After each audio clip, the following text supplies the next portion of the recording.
versus Phillies series is brought to you by Wisconsin Dells, the water park capital of the world. A warm day in Philadelphia here this afternoon as the Brewers look to make it 2 in a row against the Phillies. The bats came alive in a big way last night. Let's find out what unfolds here this afternoon. Good afternoon from Citizens Bank Park. Alongside Bill Schroeder, I'm Matt LePay. Sophia Minnaert is our reporter. Well, Rock, we asked ourselves the question before last night's game, which offense was going to break through, and the Brewers wasted very little time in giving us the answer. Yeah, 11 runs in the first 4 innings and doing it in a lot of different ways. The home runs, Ryan Braun, a couple of home runs, runners in scoring position, very good for the Brewers in last night's ball game. 7 for 10. I mean, that's an incredible statistic given the fact that they have struggled in that department, throughout the road trip. And, all around baseball, offense has, been up and down. The Brewers had a rough time of it for the first couple of series in his road trip, but broke out of it, made some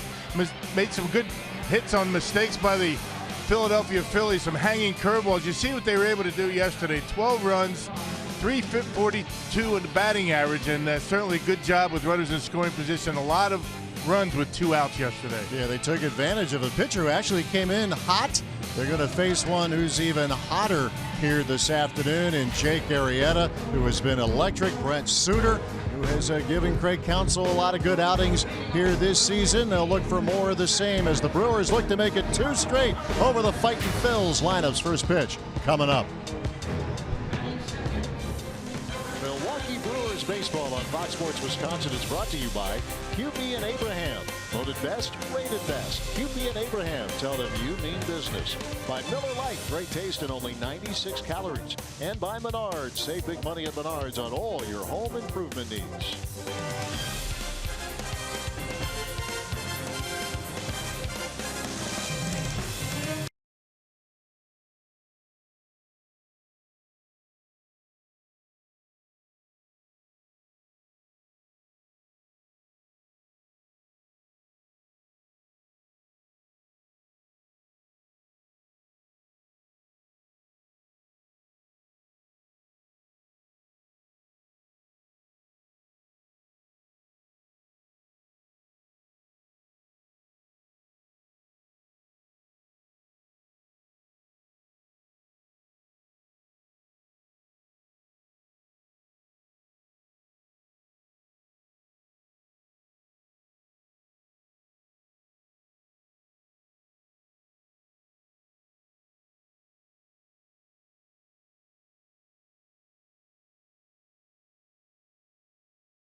Warm, hazy day, Philadelphia, Pennsylvania, low 80s, hopefully rain-free. Have a chance of some showers later on here this afternoon as the Brewers look to make it 2 in a row, coming off a 12-4 win last night as Craig Counsell watched his team come alive early in that ball game last night, getting a ton done with 2 outs, getting a ton done with runners in scoring position en route to that 12-4 series opening win over the Phillies. Let's check out the Brewers batting order here this afternoon, presented by Potawatomi Hotel and Casino. Lorenzo Cain, Christian Yelich, Jesus Aguilar at the top. Travis Shaw will hit cleanup. Ryan Braun hit 2 homers, drove in 5 last night, stays in the 5 spot in the order. Jonathan Villar, Eric Kratz behind the plate this afternoon. Orlando Arcia plays shortstop and hits 8th. Brent Suter is on the mound, and that's the Brewers batting order that will face one of the best around in Jake Arrieta. Yeah, and having another fine season, 12th start for Arrieta, the 5-3 record, 266 the earned run average, making career start number 16 against the Brewers. He's currently 8-4 against the Brew Crew. A 274 earned run average, coming off of losses last time out. And hands of the Giants, 6 innings, 5 runs against Arrieta were the Giants. Let's check out the Phillies defensively.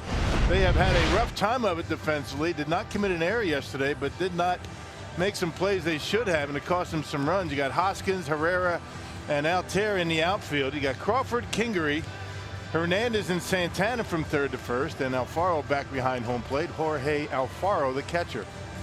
All right, before we get started, Rock, what do you have today for the Pizza Ranch for the win? Well, we talked about it. Arrieta has been pretty good here in Philadelphia. He's 5-0, a .77 earned run average. Whether he's been with the Phillies or pitched against them, that covers 47 innings. And Brent Suter, first impression against the Phillies, pretty good last year. 6 innings, 5 hits, 1 run last year against Philadelphia. And as we talked about when we came on the air, Brewers outstanding with runners in scoring position. Last night, 7 for 10.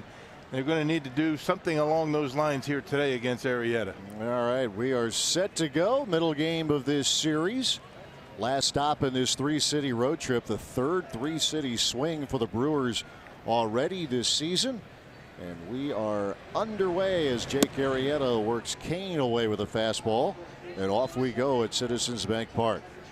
Well, a good night for Cain. He's had a lot of them. Added 1 more to it last night. A couple of hits. And also had a terrific defensive play that has made every highlight show out there, and rightly so, as he was there for the rebound, if you will, on a pop-up that popped in and out of the glove of Orlando Arcia. And there was Cain right there to gobble it up. Yeah, and the tip of the cap, the best part of that whole thing. It's something else. It was good. Cain with a bouncer. That's J.P. Crawford, the third baseman, and there's the first out of the day. This is what we're talking about. If you are one of the few who have not had a chance to take a look at this off Matt Albers, watch Arcia and then check out Cain. Always hustling, Johnny on the spot. Lorenzo Cain, and a nice tip of the hat when it was all done. That's the best part of it right there. Yes, thank you. Thank you very much. Thank you. Nothing to it. It's what I do. Had a couple of those. This one was more noticeable, but Yelich early in the season, I think in the middle of April, caught one off a deflection.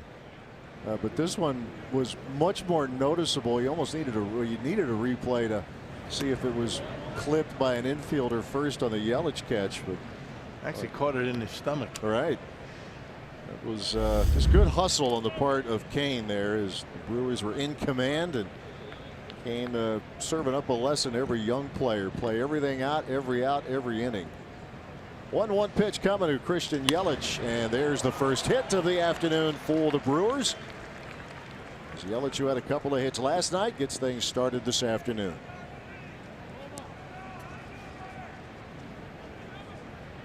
Yelich starting to field a little bit at the plate. Had a home run into center field yesterday, and 93 outside corner but up, and Christian goes right with it into left field.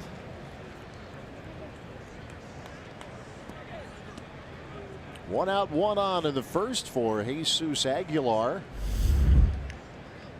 Will be getting his first live look at Jake Arrieta. 2-run double for Aguilar last night. And what Rock was mentioning, the Phillies were not flawless. They had no errors, but not flawless. And you think specifically of a fly ball that Aguilar hit that was misplayed and right by Nick Williams, turned into a 2-run double. That cost the Phillies 5 runs in that inning. Would have ended the inning. And the Brewers taking advantage of mistakes defensively and some bad pitches last night. Velasquez, who came in rolling over his last 6 starts, got the first 2 outs very quickly and then walked Aguilar, walked Shaw, and then hung a breaking ball to Braun that he deposited into the left field seats. One of 2 homers that Braun hit as he continues to wear out Phillies pitching. Has done so throughout his career. He's right back in the lineup today, day game after a night game. Yeah, this is a very good hitter's ballpark. Citizens Bank Park. Wind blowing in today. Might hold up some baseballs that aren't hit right on the screws. Ball, no strikes to Aguilar. Comes in with 10 homers. He's driven in 34. That got a piece of the bat to even the count. A ball strike.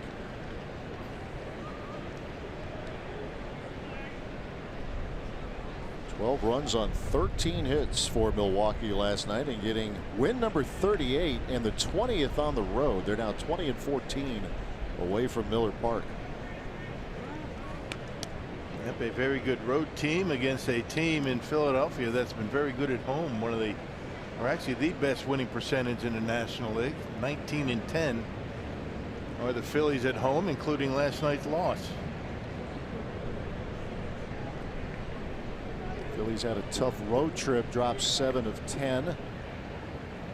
Brewers kept them down last night. See what happens here this afternoon as Aguilar hits a fly ball back into right field, and that is gone. Opposite field shot for Jesus Aguilar, and once again the Brewers put runs on the board in the opening inning. Boy, how strong is Jesus?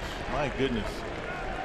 That fastball away from him, he just drops the head of the bat on it, just jumps out of here. Well, it doesn't take much to hit home runs in this ballpark. And an opposite field home run off of Jake Arrieta. There it is, leaked out of the over the outside part of the plate. Only the 3rd or 4th home run allowed by Arrieta. He's done a good job keeping the baseball in the ballpark, but the big fella able to take one out of here to the opposite field. Picking up right where they left off yesterday. Powerball home run count number 11 on the year for Aguilar. That popped off his bat at 100 miles per hour. 2-0 lead for the Brew Crew. Travis Shaw with a fly ball out to left field. That is Rhys Hoskins just off the disabled list. He'll squeeze it for out number 2.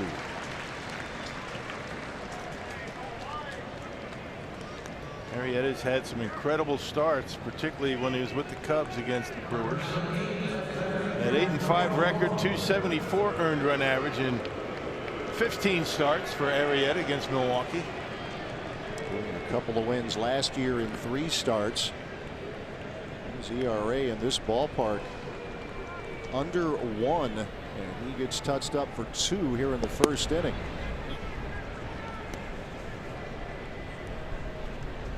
Another good night for Ryan Braun as he continues, we mentioned, his success against the Philadelphia Phillies.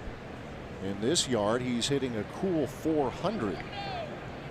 Games he has played in Citizens Bank Park with 13 home runs. He got a couple of curved balls, then hit him really hard down the line and left. And he hits well here. He has 3 home runs against Arrieta in his career. 2 balls, 1 strike. Yeah, his numbers not bad against, again, one of the best pitchers. His numbers were middle of the road at best with the Orioles, but in 5 years with the Cubs, he clearly was about as good as it gets. Braun able to check, and it's 3 balls, 1 strike.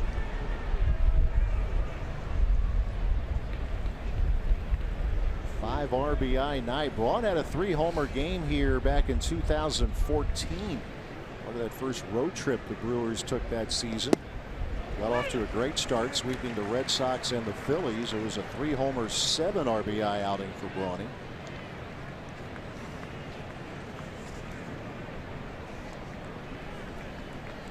Back in the lineup in left field this afternoon. There's the first strikeout of the day for Arrieta. That'll do it for the Brewers in the first, but a good start as Jesus Aguilar goes deep, and his buddy says, yeah, he's pretty good.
Again get the early jump on Gabe Kapler's Philadelphia Phillies. Former Brewers player in his first year as the manager here in Philly. 32-29 coming into today's matchup. Here's the Phillies batting order presented by Potawatomi. Cesar Hernandez, Rhys Hoskins, Odubel Herrera at the top. Santana, Altair, and Kingery in the middle. Crawford, Alfaro, and Arrieta rounding out the Phillies batting order against the Brewers lefty Brent Suter. Well, it was a tough night for the Phillies. Hernandez had a good night. Hey, good numbers for Brent Suter. He snapped a personal 3-game winning streak his last time out. Although he pitched pretty well against the White Sox. 5 innings, 3 hits, 2 runs allowed in a Brewers loss. Always quick working Brent Suter. He's made 1 start against the Phillies in his career. It was right here at Citizens Bank Ballpark last year. One of his better starts. Actually got through 6 innings last year. Gave up only 1 run. That turned into a wild game as the Phillies rallied from 7 down to tie it. But the Brewers scored a run in the 9th. It turned into a wild 9-8 game.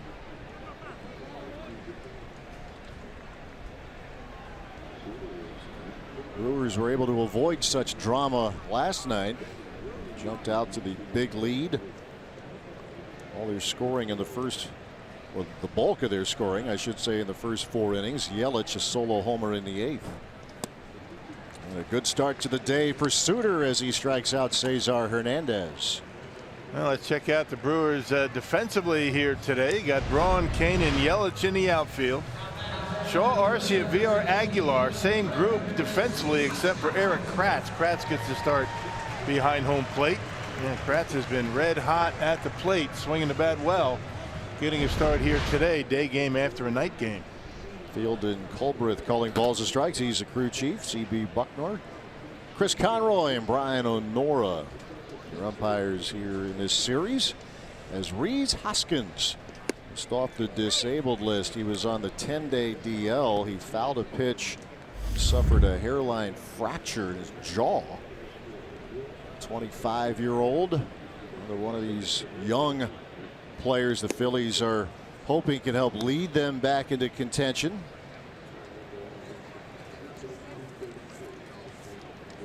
Quite the debut last year. In 50 games, he homered 18 times, 10 of them in his first 17 games. That turned into the fastest in big league history for a player to get double digits in home runs. Remember Trevor Story a couple of years ago. He had that torrid start, but he needed 21 games to go deep 10 times. Hoskins pops this one up. And a long run for Yelich, and he gets there for out number 2. Interesting that Hoskins has the double chin guard going, the double flap on both sides. He's a straight right-handed hitter. That's why he has that flap. I mean, you don't see that happen a whole lot. That ball would have hit him right in the chest. I mean, he gets a piece of it, goes right into his face. Very strange looking play, but he ended up on the disabled list.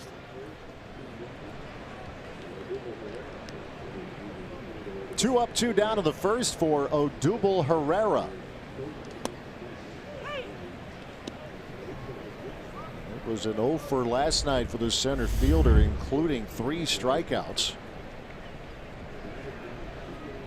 The only hitter in the Phillies lineup that's had any success against Brent Suter. He's 2 for 2 with a home run against Brent. Herrera got off to a terrific start, but boy, the last 3 weeks or so, everything has gone the opposite direction for him at the plate. But he has very good numbers in his career against Milwaukee. And Suter making quick work of Herrera and quick work of the Phillies. They go down in order.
Today.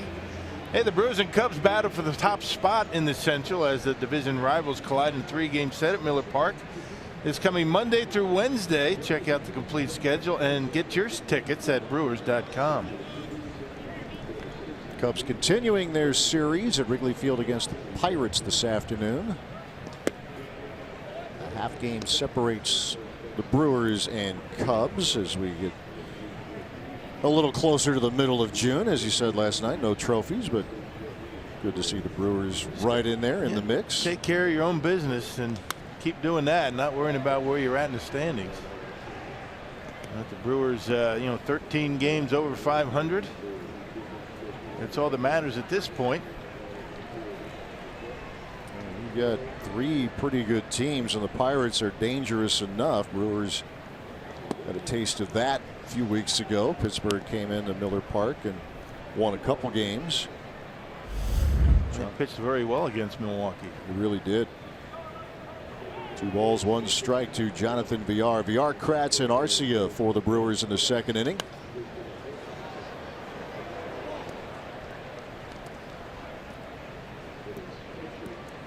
Villar's had some success against Arrieta.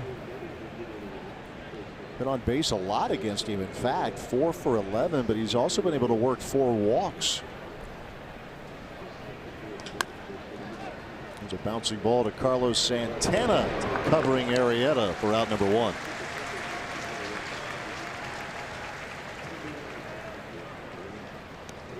The turnaround in Arrieta's career, pretty dramatic.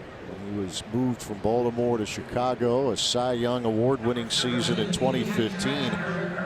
Led the league 22 wins with 22-6 with a 1.77 ERA. 18 wins, an all-star berth the following year. And numbers have been terrific, and you know, it was all about the Cubs allowing him to pitch his game and not trying to change the delivery. And you know, that kind of crossfire delivery has been very successful for Arrieta, and he's been able to stay relatively healthy.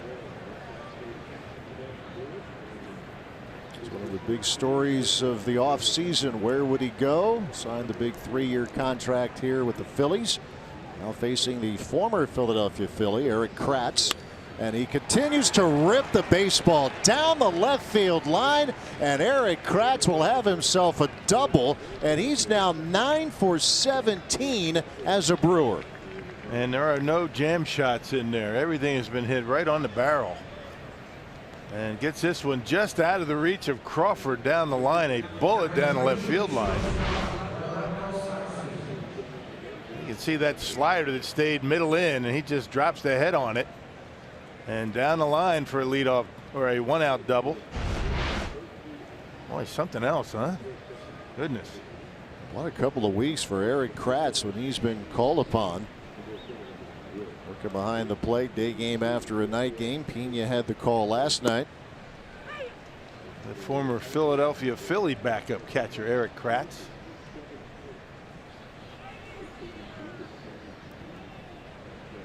Orlando Arcia with a couple of hits last night.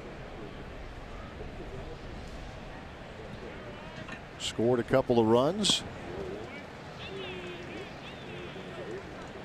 You see right there that one of the things we've really been working on, and you would with any hitter, but especially with Arcia, is to try to keep balanced. And he can flail away when he's not going well. And just wait back. I mean, committing himself, getting out in front, and making himself very exposed on pitches away, particularly breaking pitches. Here's the 0-2. When he stands up there and tries to hit a line drive at the second baseman, that's when he's at his best. Got a pitch to pull in yesterday's game. Yeah, that was in the 4th inning.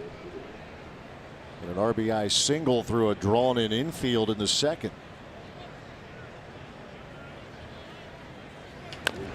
Arcia with a bouncer. That's Crawford. Kratz will advance.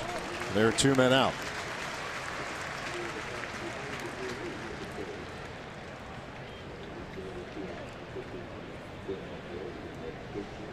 Well, one of the features of this game is that it's a matchup of opposing pitchers who know what to do with a bat in hand. You see the numbers for Suter. A home run off Corey Kluber. It was the game at Miller Park.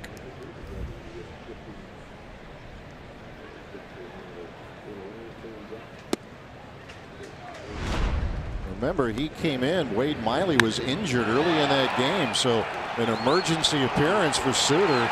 Made the most of it.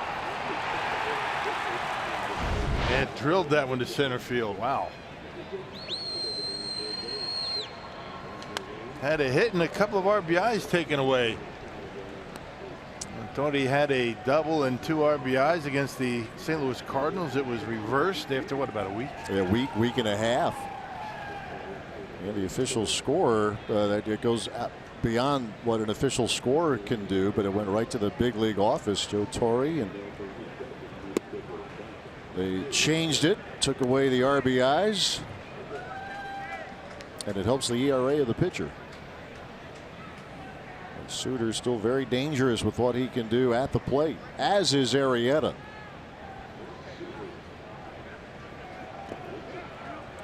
That was a good take. It's amazing these days, organizations, players so worried about that stuff that they'll send those things into the league office and get them reversed. Just a little longer than usual to get that changed. Never used to see that before. 2-2 to Suter. That will end the inning. Second strikeout for Arrieta. We're through an inning and 1/2. 2-0 Milwaukee.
Suter back with a 2-0 lead thanks to Jesus Aguilar's early 2-run home run off of Jakey Arrieta. And for pitching coach Derek Johnson, he said the key for Brent Suter has just been learning himself better in terms of learning what has been working well for him lately. And he felt that early in the season, Suter was trying to do too much with his off-speed stuff. And so he's gone more to the fastball, throwing it a lot and going to it often in counts. And so he said he's continued to work on the off-speed, likes where Suter's changeup is right now, but the effectiveness of that high fastball, especially the movement that he gets, the swing and the miss that he gets with that pitch has been key for Suter. We've also spoken about how they've simplified the approach. They've kind of backed off of scouting reports, less meetings with Suter. He says he's obviously a very bright guy, a Harvard graduate. He can retain a lot of information. And he said sometimes when you feel that you have too many options, you forget that the best option may be right in front of you. And for Suter, that's been the fastball. Being consistent with that pitch has led to his success here lately. Yeah, pitch to your strength and not necessarily to the hitter's weakness. I mean, if a guy can't hit a curveball and your curveball's not very good, you know, don't do that. Do what you think is best. And whatever pitch you throw, give it your best effort. That's what he's been doing. He faces Carlos Santana to lead off the second inning. Well, it was a quiet night for the Phillies offense. Santana tried to do what he could, drove in a couple of runs, a sacrifice fly, and a solo homer.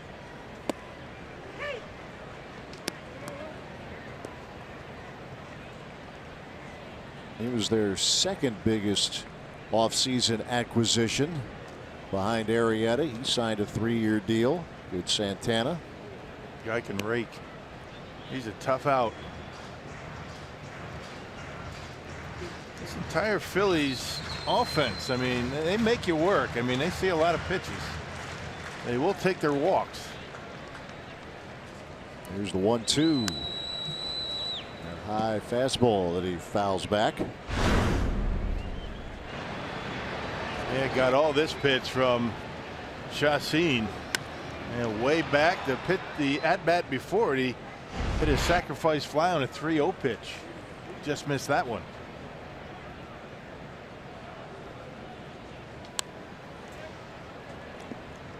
He's been a tough guy to punch out in his career. He's a good on-base hitter, good on-base percentage kind of guy. Former catcher. Has not been behind the plate since 2014. And a bouncing ball to Orlando Arcia, first out of the inning.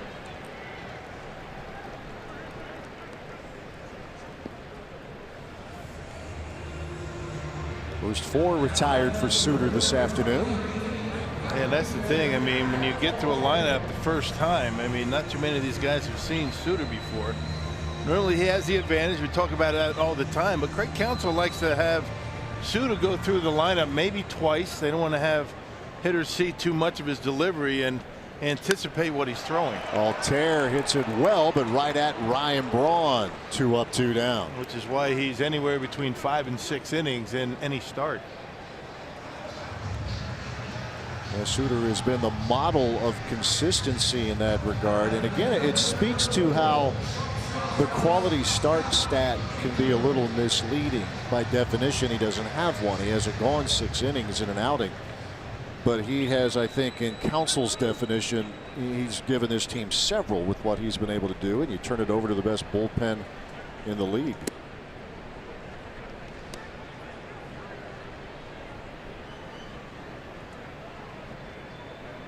Facing Scott Kingery, the shortstop, with 1 for 4 last night.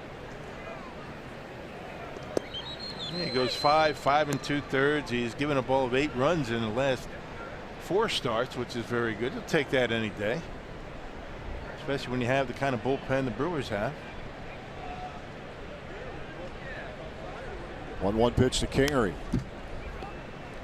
Takes a big rip. Elevating the fastball. You hear it over and over. Sophia mentioned her conversation with Derek Johnson. That is a big weapon for Suter. That's how you attack here in the era of the launch angle emphasis. Yeah, the times he gets in trouble is, you know, the hanging breaking pitch or the fastball that's down around mid-thigh to the knees. When he leaves that fastball up around the letter, these guys for some reason can't lay off of it. That slight cut to it going in on a right-hander.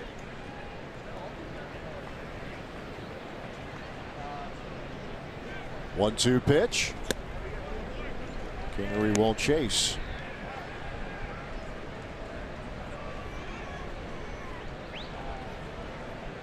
Start number 12 on the year for Suter.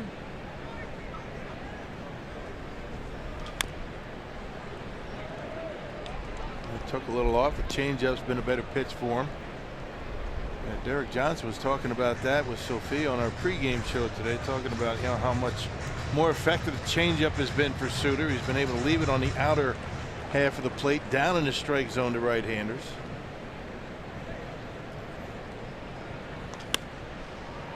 Kingery fouls off another. He's battling Suter with 2 outs and the base is empty. Johnson's been terrific. Incredible pitching coach, the way he's got these guys throwing the baseball. 3rd year for Johnson.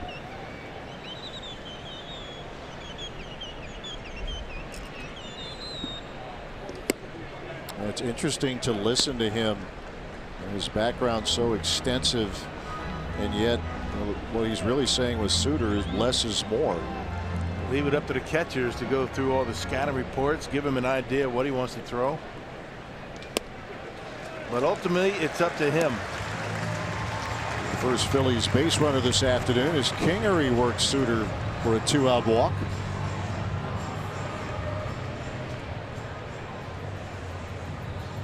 And here is J.P. Crawford.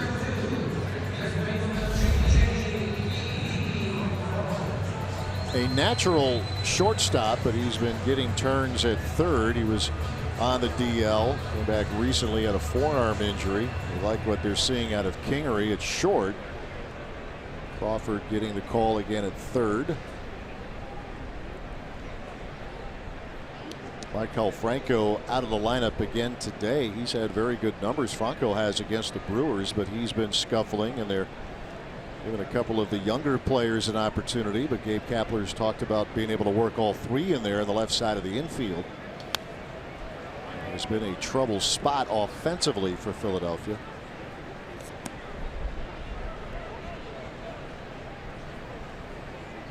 Pretty straight up in the infield as far as, you know, defensive linemen go against Crawford here. I can feel I'm back in the 70s. They turn back the clock at bat. Look at them. Everybody's where they normally would be, you know, back in 1980. And a quick working pitcher. Yeah, what are we doing? Can't have this. Come on. Two guys on either side of second base. What's going on here? 1-2 now to Crawford. It's unusual, though. It is the exception. That's the news. And you see a defense playing more straight up. Now Shaw giving Crawford a lot of room down at third baseline. Arcia is starting to drift more behind the bag, but still left of it.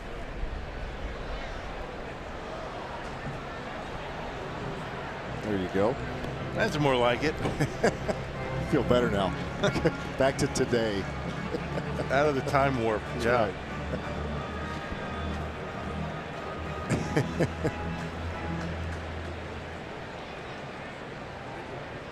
Scott Kingery, the runner at first. A ball, 2 strikes to J.P. Crawford.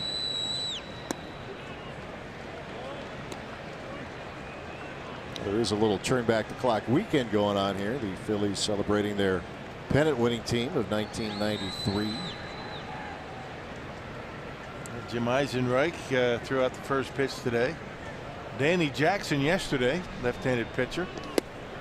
A swing and a miss. Suter elevates. Crawford down on strikes.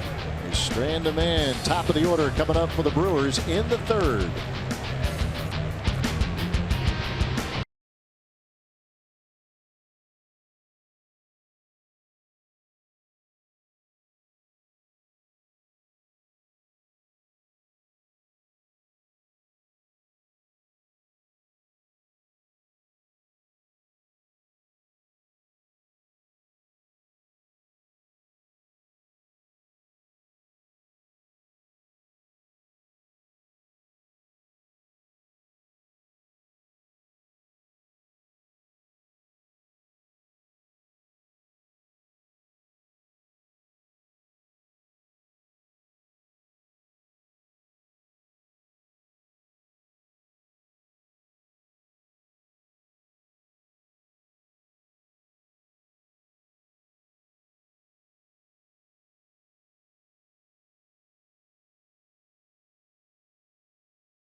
The Palace Theater is a state-of-the-art theater destination producing classic Broadway musicals as well as bringing to life many of your favorite Disney classics and tribute artists.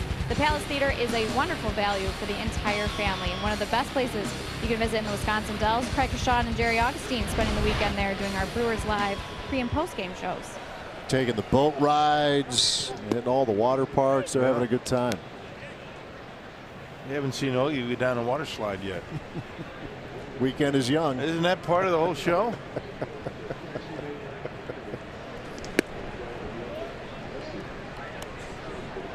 Kane, Yelich, and Aguilar here in the third. Looks like they're having a good time up there, though. Oh, yeah, always. Always. Kane, base hit to center. He had 2 hits last night. That is his first here today. That fastball up and in, just pulls the hands in and gets enough of it, muscles it into center field. 92 miles an hour. Lorenzo A with a back leg it. Watch the way he leans on that back leg, and able to barrel it up enough to line it into center field. Hit number 4 for the Brewers. That hits in each of the first 3 innings off Jake Arrieta.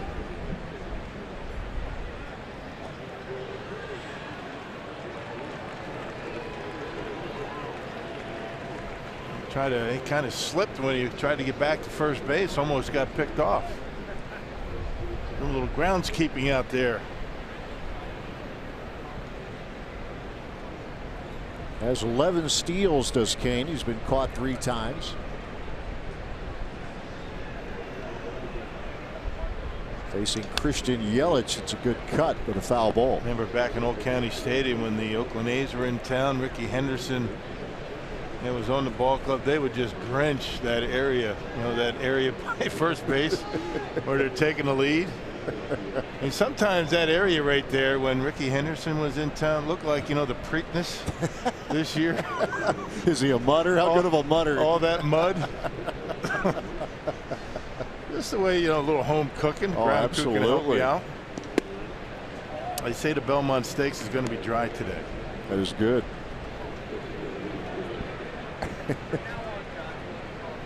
Be tuned into that, right? Yeah. Just like when you have a big time sinker baller, Greg Maddux on the mound, they'd soak the dirt part of the infield in front of home plate. Anything to get an edge. Right. 1-2 the count to Yelich. So how'd that work with Henderson anyway? Still stole. Yeah, I thought so. Stole against everybody, right? No contest. It was a good effort, though. Yeah, you got to try.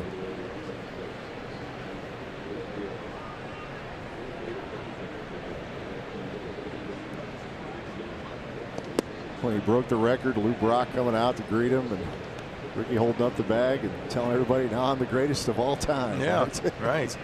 He was a character. Yes, he was.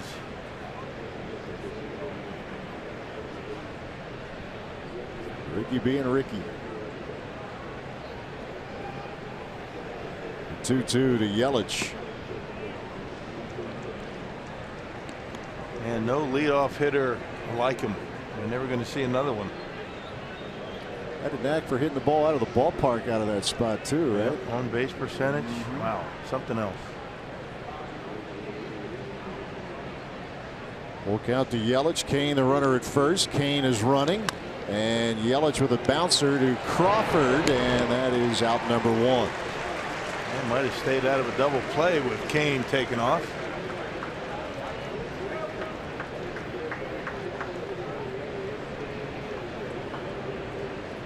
Well, I had the shift on. You can see where Crawford is. Cain taking off, and he's thinking about third base, but so is the rest of the Philly infield. They're dashing over there. Scott Kingery, the shortstop, he was busting over there just in case. So Cain in scoring position with 1 out for Jesus Aguilar. His first career at bat against Jake Arrieta was a real good one.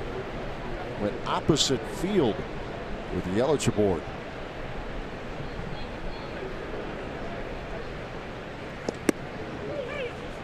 Fastball for strike 1. You could pretty much predict that was going to happen. That fastball in after he took a fastball away and knocked it out of here to right.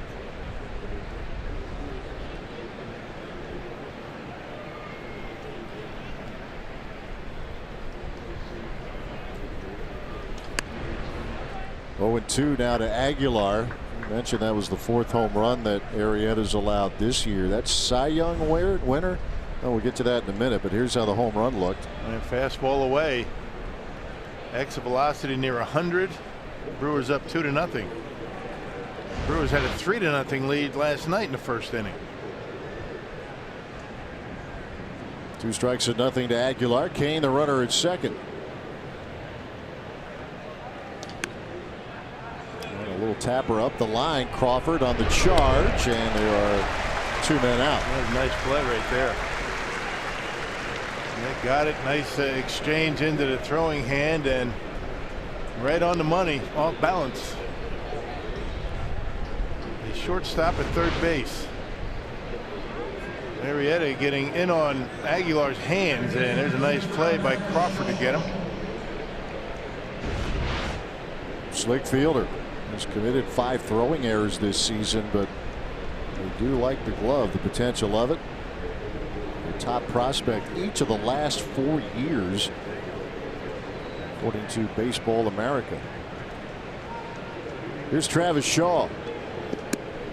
Well, you can't be a prospect very long. I think it's about time to be productive at the big league level, or that prospect becomes suspect very quickly.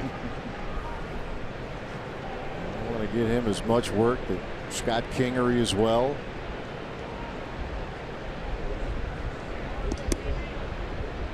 What was that thought on Arrieta, the home run he allowed to Aguilar? That Cy Young winning season, he gave up just 10 all year. That was in 229 innings at Wrigley Field. Yeah, just an amazing year. 33 starts and 22 winning decisions.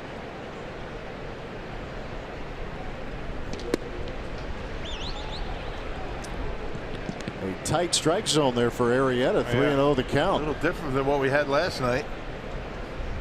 Brian Honor, a big-time pitcher's umpire last night.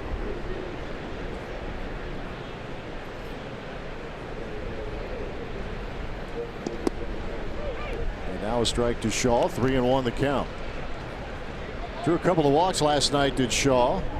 Also had an RBI double, part of that 6-run fourth for Milwaukee.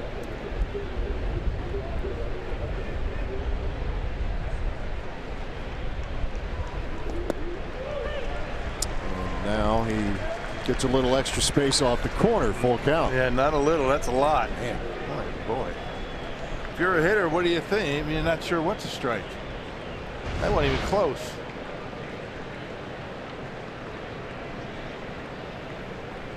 All right. Payoff pitch. And now runners are at first and third. There's the first walk allowed by Arrieta. You see velocity down for Arrieta from his days with the Cubs. He was 94, 95 with a fastball, could reach back and give it a little extra when he needed it, when he was in a jam. And now he's like 91, 93.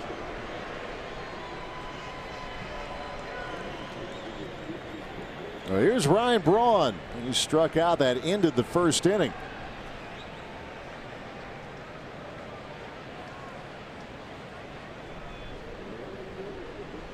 Comes in with 8 home runs. He's driven in 29.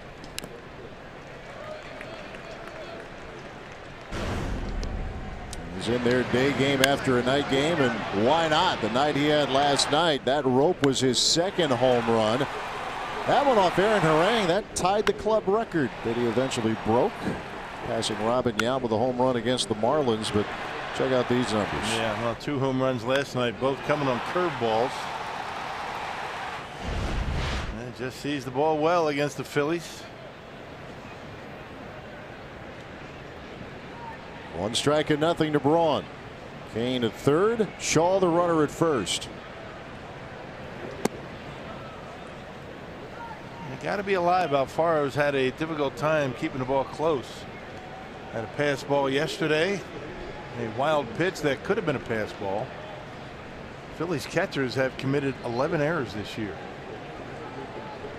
That is a ton. For the greatness of Arrieta, he has served up 30 wild pitches in the last 2 years. 14 a year ago, 16 2 years ago. The most in the National League. So get that big secondary lead if you're Lorenzo Cain right now.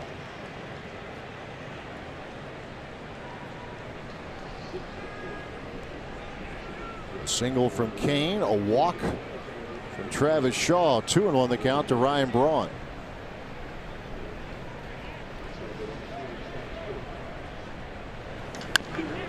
Bouncer to Crawford again. And that will do it. A busy man in the third inning was J.P. Crawford. Brewers strand a pair. They lead 2-0.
It's officially underway, and it's up to you to make sure your Brewers are well represented.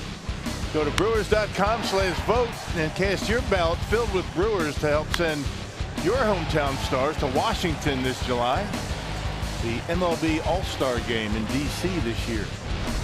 And those three faces, Kane, Shaw, Yelich, among the very viable candidates in this Brewers ball club. A couple of pitchers that I would imagine are going to get some consideration. Brewers had one rep last year. That was Corey Knebel. Continue doing what they've been doing so far this year. They should have a few more than one this time around. Yeah. Then you got Hader for sure. Jeffress out of that bullpen.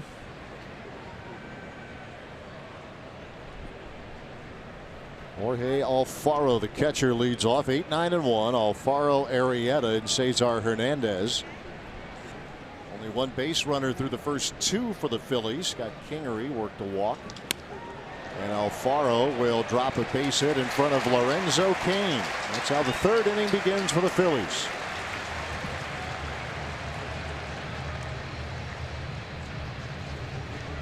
Yeah, the fastball up and in. You can see the target for Kratz. Just didn't get it up enough. I mean, that's what we've been talking about. You know, the hits that he gives up are pitches, the fastballs that he doesn't get up in the zone enough. It's got to be above the belt. Yeah, belt to letters, and those are the effective fastballs for Brent Suter. And now has to be careful here. Jake Arrieta at the plate as he tries to lay one down. He does to Shaw. They'll get the lead runner as Arrieta unable to execute the sacrifice bunt as Alfaro is erased, I should say, one out. Yeah, just bunted a little bit too hard. Good play by Shaw. No hesitation to go to second base. Yeah, a little bit too much on it. Easy play at second. Yeah, good decision by Arcia not to try and turn the double play. Wouldn't have been able to get one anyway. Always good to have the starting pitcher at first base. That's a good exchange. Tire him out a little bit. Absolutely. Here's Cesar Hernandez, who's after the first pitch and does not get it. Struck out in the first. Had a 3-hit night last night. 3 for 5.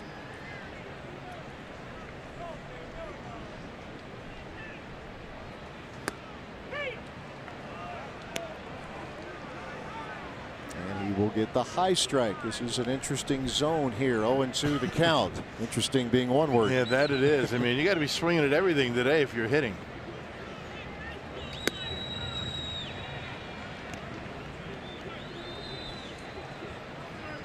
And maybe Fielding Cobrath has tickets to the Kenny Chesney concert. Oh man, that's going on tonight. Crazy. Tailgates already. I mean, came in here at about 10:15. They were going nuts in the parking lot. Yeah, it's that's a doubleheader of a different sort for the concert goers tonight, I'll tell you, that's a good day. Go to the ball game, then a concert.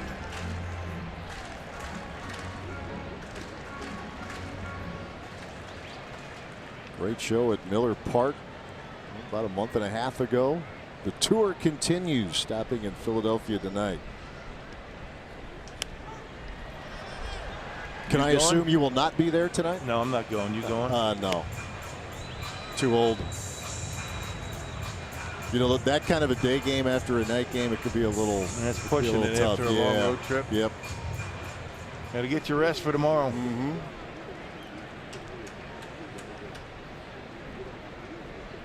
Ball 2 strikes to Hernandez. I bet Sophia's going. You know, she what was it last weekend? Taylor Swift in Chicago. Well, the young ones, they can go do that. Although sources say that she will not be in attendance at Chesney tonight. You know, your suggestion was pretty good for old guys like us. I was going to try to say mature adults, but old guys. Say it like it is. Yeah, basically. You know, when you're old and becoming lazier by the day, you just dial up a little Chesney on the phone, and then you have your own tailgate. You know. I've got a lot of selections by Kenny. I do. That might be the best advice you've had the entire trip. Yeah, well, I think that was the only bit of advice I've given. Little American kids. Yeah. A beverage of your choice, and you're good. No long lines. Traffic.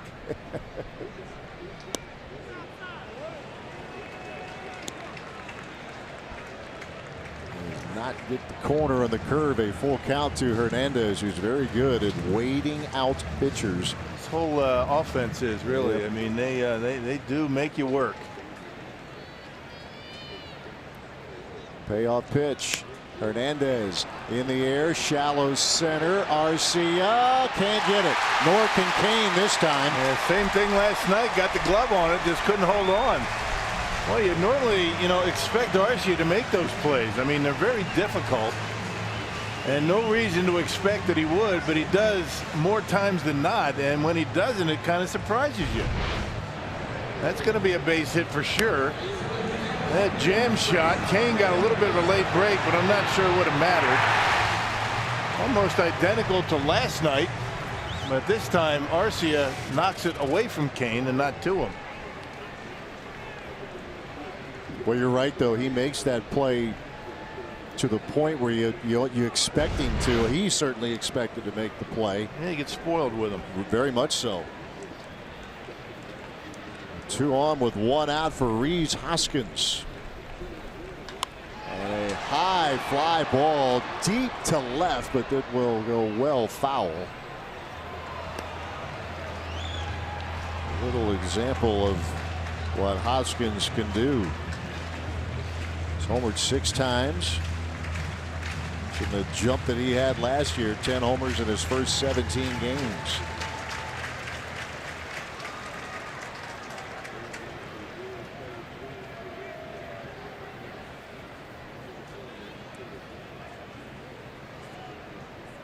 A 1-strike pitch.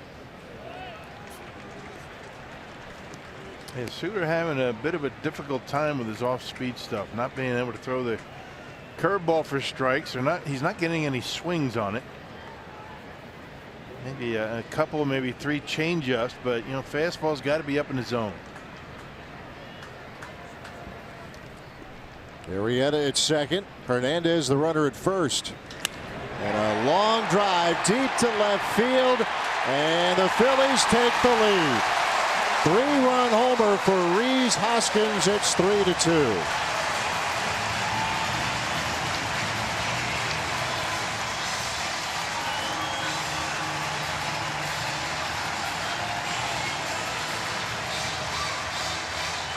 Yep, just like that. Bottom of the order, getting it done, getting on base. And that fastball right down the middle, and he wanted it up and in, left it out over the plate, and Hoskins knocked it out of here. Margins very thin for Brent Suter's command has to be pinpoint.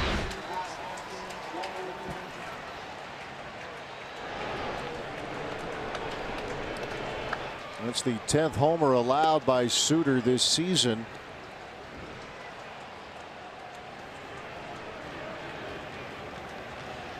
Now facing Odubel Herrera. And again, Herrera swings out of his helmet. 0-2.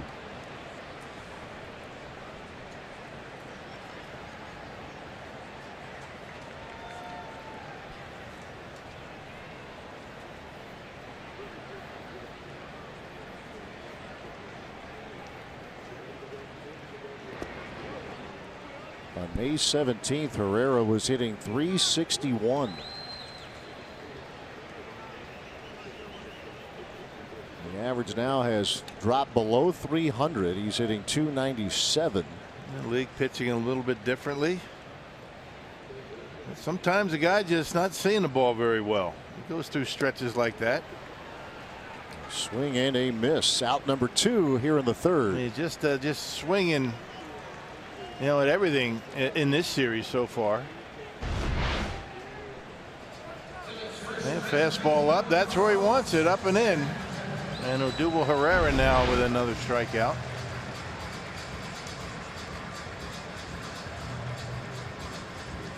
Two outs, bases empty for Carlos Santana. And he looks at a strike.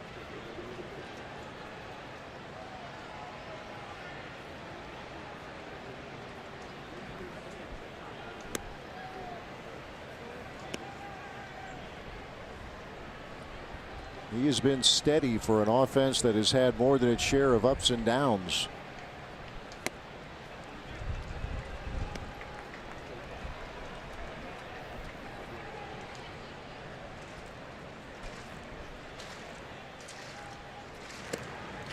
He just can't get that pitch, to where he wants it. That curveball has been just spinning up there, not much of a break on it.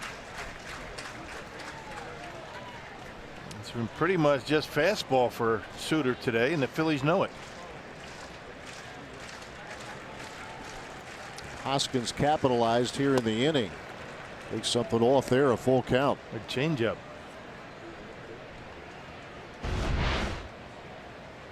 Yep, fastball count out in front. Payoff pitch. Popped him up. Aguilar will give way to Villar, and a sliding catch by Villar.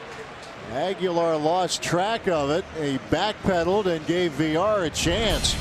Good heads-up play by Jonathan Villar. Phillies score 3, though. They take the lead here after 3.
Is brought to you by the Wisconsin Lottery, reminding you to please play responsibly.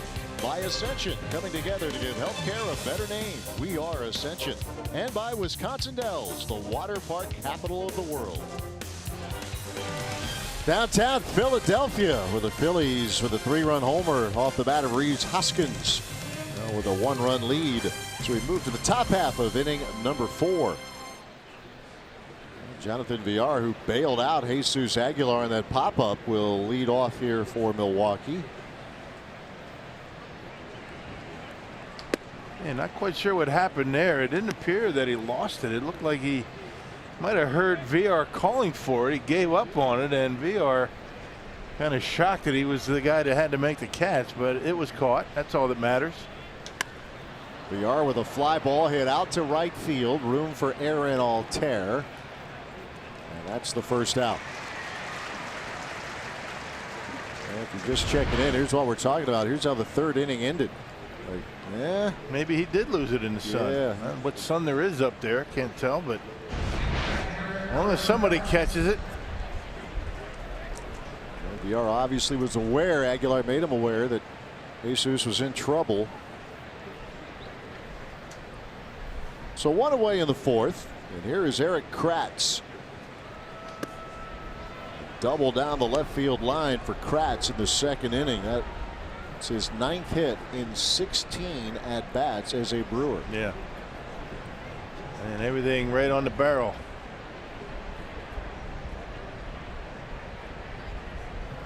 And he gets hit by Arrieta. Kratz on for the 2nd time.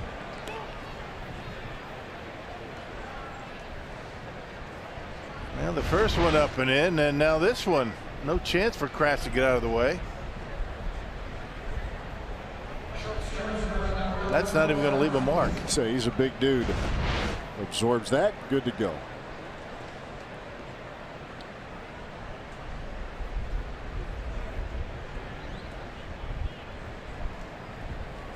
One away and a runner at first for Orlando Arcia. Rounded out to J.P. Crawford his first time up. Crawford has been busy. He has handled 5 chances so far over at third, including all 3 an inning ago.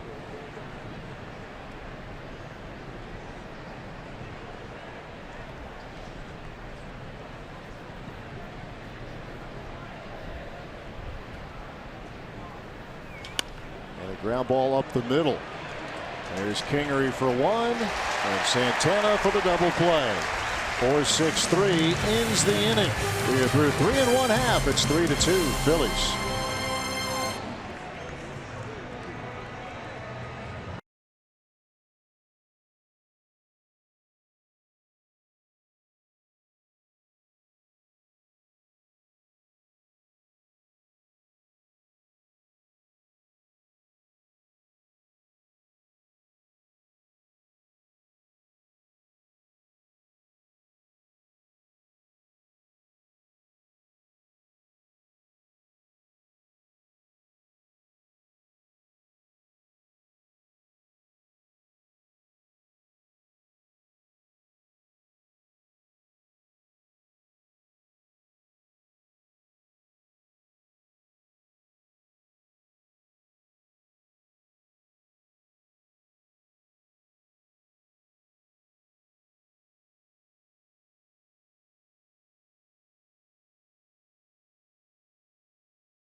We usually don't pick up hitchhikers, but I'm gonna go with my instincts on this one.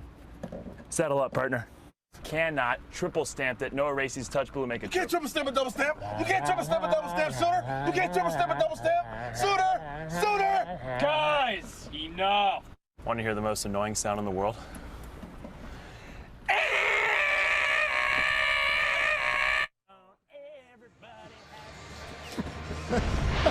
How do you follow that? Brent Suter, acting skills extraordinaire. Not bad work either by Josh Hader and Jeremy Jeffress. Best video for a promotion you'll ever see. Man. It was so good that Jim Carrey had to chime in. He was impressed. Yeah, the ultimate compliment.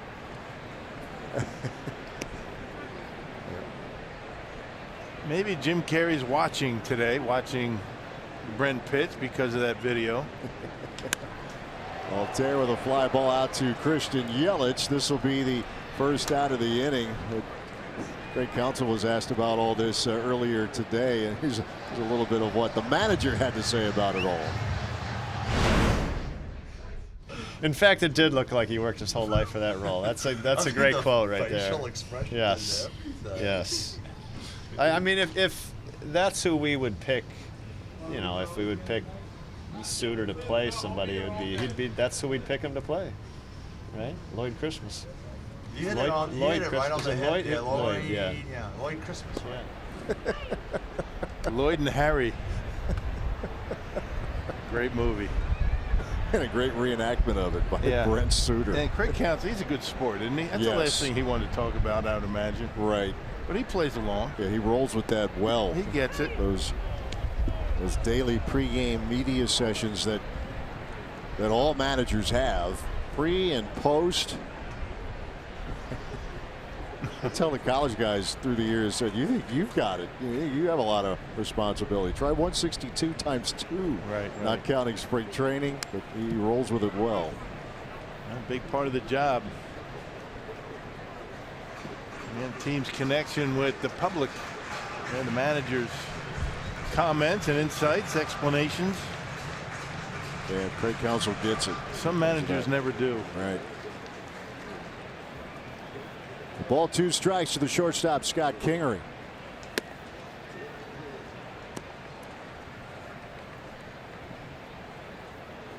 Kingery walked in the second inning. Phillies getting their run so far in the third. A Rhys Hoskins 3-run shot. And a soft liner that's going to get through, a base hit. Yeah, that fastball that doesn't cut. He leaves it up and out over the plate. His game is up and in to right-handers. And it just didn't get it in far enough, and Kingery a base hit into center field. He's got an area, about the size of a volleyball, you would think, up and in. That's where that baseball needs to end up. His pitches, if he leaves it out over the plate or if he leaves it down in the zone, that's when he gets hurt. Got hurt on that home run by Hoskins. Here's Crawford. He struck out of the second inning. Trying to push one third base side. Shaw's right there, and that's the second out of the inning. Our future is here, and now's the time to own it. The new home of the Milwaukee Bucks opens next season, but now's the time to lock in your seats. Season ticket packages for the 2018-19 season are on sale now, so purchase yours today at foxsportswisconsin.com/events. NBA season ended last night. Golden State finished off the sweep of the Cleveland Cavaliers. Prepping for the draft and getting ready to go next year. How's Travis doing? You all right? He was okay. I think he was talked to him this morning. He's kind of resigned to the fact after game 3, he was holding out some hope. Yeah, but a sweep. Yeah, he was pretty realistic about it. That kind of stings though, a sweep, doesn't it? A little bit. But the chance was game 3, maybe to make it interesting. A die-hard Cleveland Cavaliers, loves his Cleveland Browns, Ohio native. So now he'll be holding his breath to see what LeBron does. That's the story, right? Nothing else matters in the NBA. Which is not true, by the way.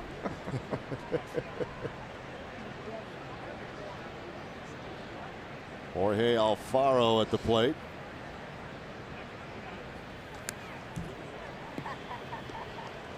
Alfaro singled in the third inning. You got first base open. Don't make any mistakes. You got the pitcher on deck, although a pretty good hitting pitcher. Still a pitcher. Arrieta homered in his last outing in San Francisco. It was the one run the Phillies scored the entire series. Shut out twice and managed just the one run on Sunday. 2-strike pitch to Alfaro.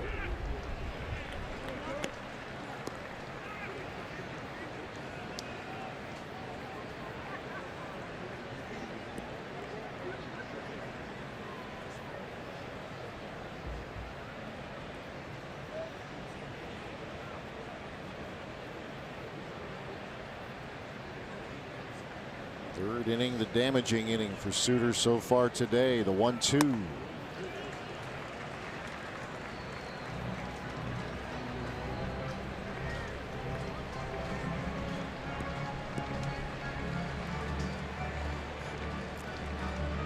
Johnson looking on as his starter here in the inning. Gave up a 1-out single to Scott Kingery. He is now the runner at second. Yeah, throwing a lot of pitches in 4 innings.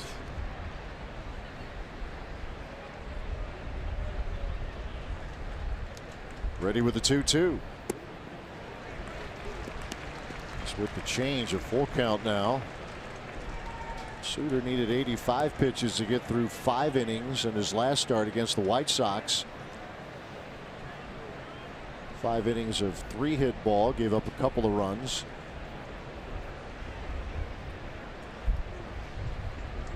Full count to Jorge Alfaro.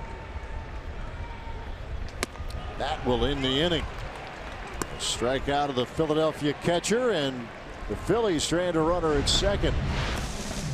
We are through 4. Let's go 3-2 Phillies.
Phillies with a 3-2 lead over the Brewers, and our UW Whitewater minor league scouting report, really not much to do with baseball, but everything to do with these Timber Rattlers uniforms. This is a look earlier this week, Thursday night, the Timber Rattlers celebrating Salute to Cows Night on Thursday. You see those fun uniforms there, and today it gets even better. They're having Brattoberfest in June, so it's one night only. They are changing their name and their uniforms to the Wisconsin Brats, and check out those looks. I mean, those are some big league uniforms in A-ball if I've ever seen them, but there's going to be polka music.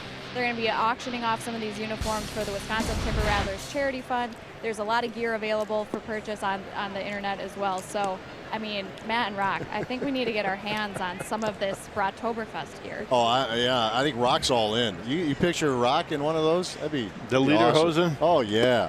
Be all about that. Yeah. Well, the Salute to Cows, too. I like mean, it, though. where else? Yeah, good for them.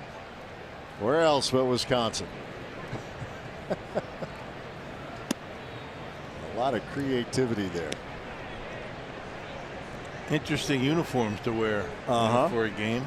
See, you get the opponent off balance. They don't take it seriously, right? Then you just go out and beat them.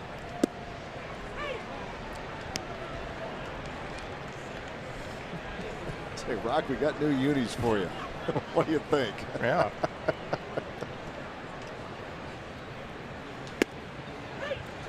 Oh, Arrieta gets a generous call. Full count now to Brent Suter.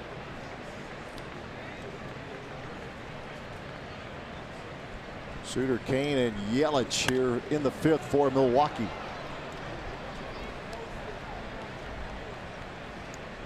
Brent struck out in the 2nd inning. Home runs producing the runs. Hoskins a 3-run shot in the 3rd. Aguilar a 2-run opposite field homer in the 1st. And a walk for Suter to begin the 5th. You mentioned Arrieta he made some headlines with the home run that he hit. Another one. He's hit 6 of them in his career. He hit the one against the Giants last weekend. Made a little more news. He was very outspoken about the defensive shifts. It cost him. The Giants able to get a hit working away from it, and he sounded off a bit, or maybe a little more than a bit, after the game. Gabe Kapler kind of rolled with it in his chat with reporters. It's all right. Everybody's doing it. Sometimes you give up a hit that would normally have been an out a few years ago, but how many hits are taken away because of that shift? Yeah, you would think since they go up every year, the numbers back it up. They do. They take away hits. Some teams more than others. Arrieta came from a ball club that doesn't shift the way the vast majority of teams do in baseball. Just has not been the way the Cubs have gone about their business. Well, you just have to, go with the flow. I mean, baseball has changed. You got to embrace the change, or it's going to pass you by. It's not the same game that it used to be. 2-0 pitch to Cain, and that was in on the hands and a foul ball. Front office, managers, coaches. You coach a little bit differently than he did before. There's that pitch, tailing fastball up and in.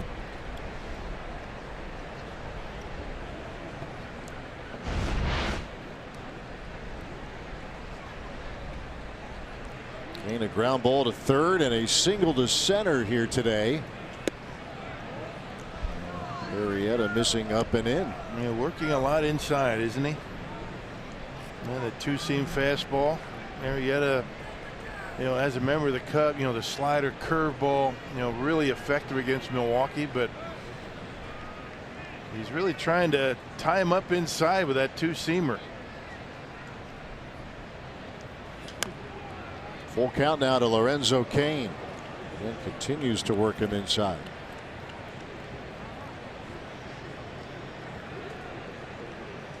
Four hits so far today for the Brewers.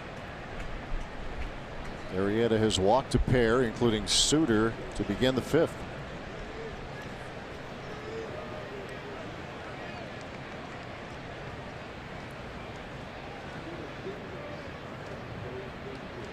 Suter is running. Cain, a foul ball. Running on a 3-2 pitch, the Brewers pitcher. Not holding him on. Why not? Maybe let's see if they hold him on this time.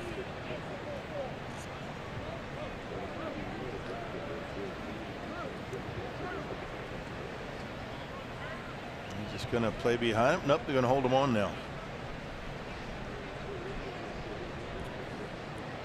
He has their attention. Good battle, Arrieta against Lorenzo Cain.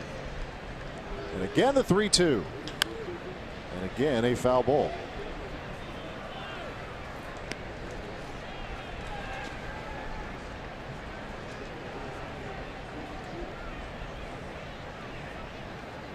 Small sample size, as you would guess, but Cain 3 for 5 now against Arrieta, including 1 for 2 today.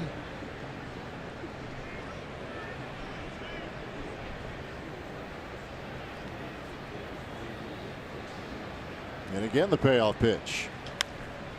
And one more time a foul ball. Yep, slider that time. And more like cutter, I should say. Everything's been inside for strikes. That was the first pitch that he threw, a cutter that was middle away, and Cain able to get a piece of it. Extended at bat for Lorenzo Cain. He is making Arrieta work.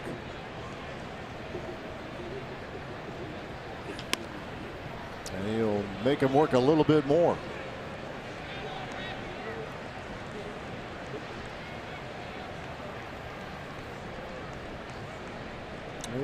Mentioning he's had this chip in the bat for the last 2-3 games at least now.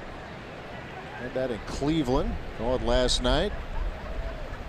Worked pretty well last night. 2 hits and 1 knock here today.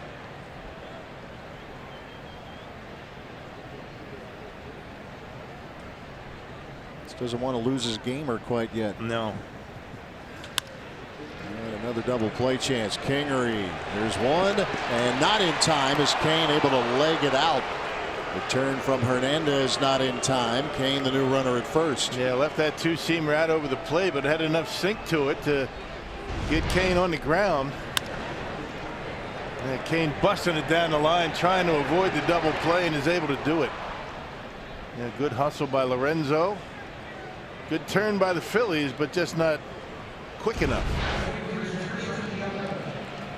Suter going in there nice and clean at second base. So now here's Christian Yelich. That was a 10-pitch at bat for Lorenzo Cain.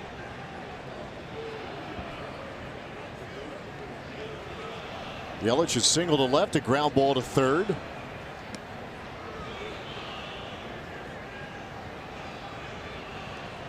Remember in the third inning, Lorenzo slipped a little bit trying to get back to first.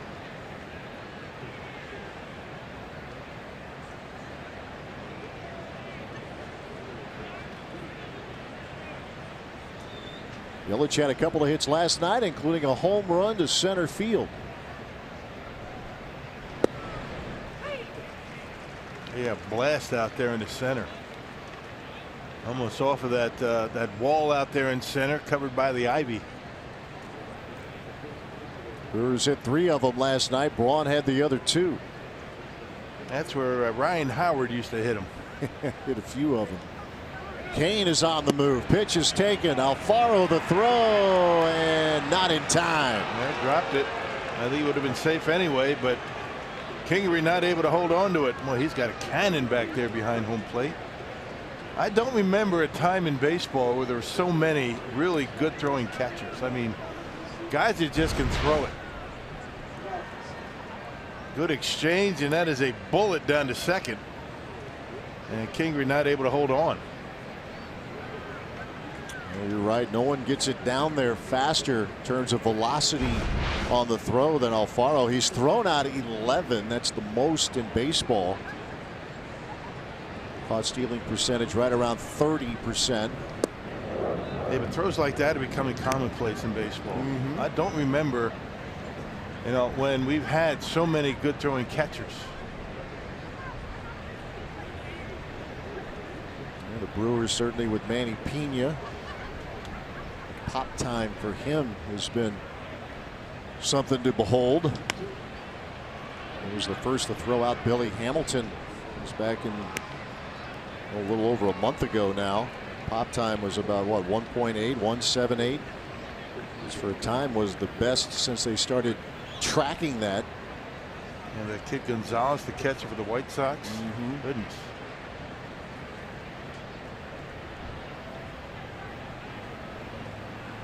Put Alfaro in that list. 2 balls, 2 strikes to Yelich.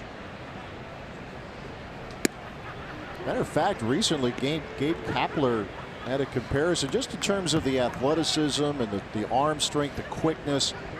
He was mentioning Alfaro in the same sentence as Pudge Rodriguez, a player that Kapler was a teammate of. Well, do it for 15 years, then I'm buying in. Well, I think he was careful. Yeah, you're right. He was careful how he put it. Yeah, I know. You're not the same player, but the same arm strength. Right. I get it. But yeah, when that's pretty lofty. Right. It's a pretty lofty comp if he can put out numbers like that over the long haul.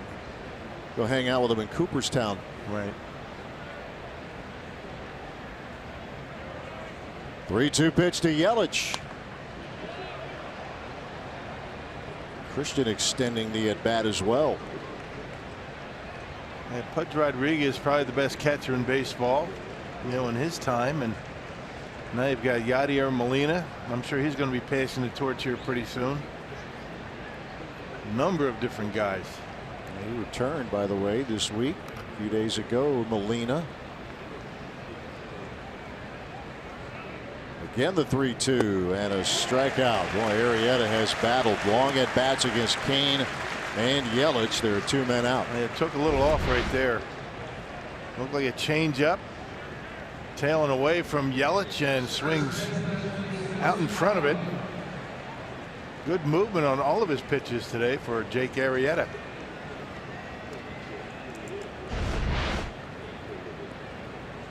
Two men out with Cain representing the tying run. He is at second. There's an 8-pitch at bat with Christian Yelich. Let's see what Aguilar can do. Jesus getting involved in the home run parade here for the Brewers this weekend as we check out the Powerball home run leaderboard. Travis Shaw with 14. Aguilar hitting number 11 in the first inning today. Yelich and Braun each with 8. Lorenzo Cain has 7. 1 strike and nothing to Aguilar. Let's see how they work Aguilar this time. The home run came on a pitch away. And Arrieta just pounded him inside his next at bat.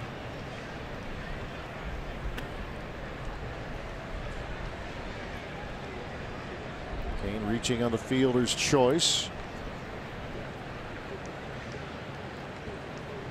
And then stole second, his 12th steal of the year in 15 tries.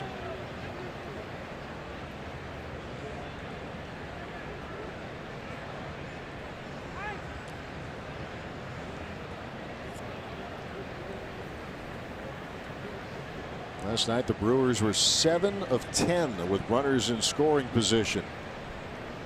And a ton of 2-out damage.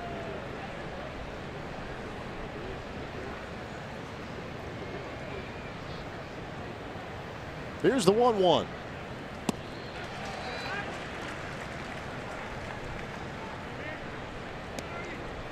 Cutter has him in front, a ball, 2 strikes. Got him thinking inside is what he's got. He throws the cutter, had him waving at it.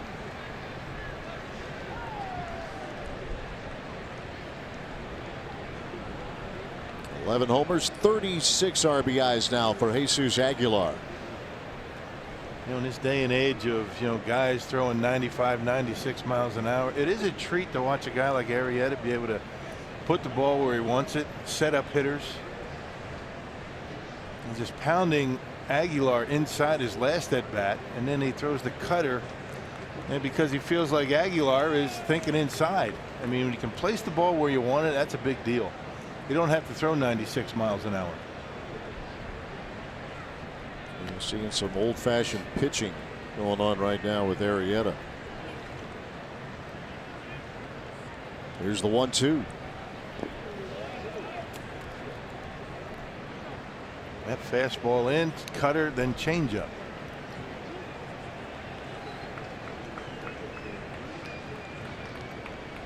See almost the whole package here.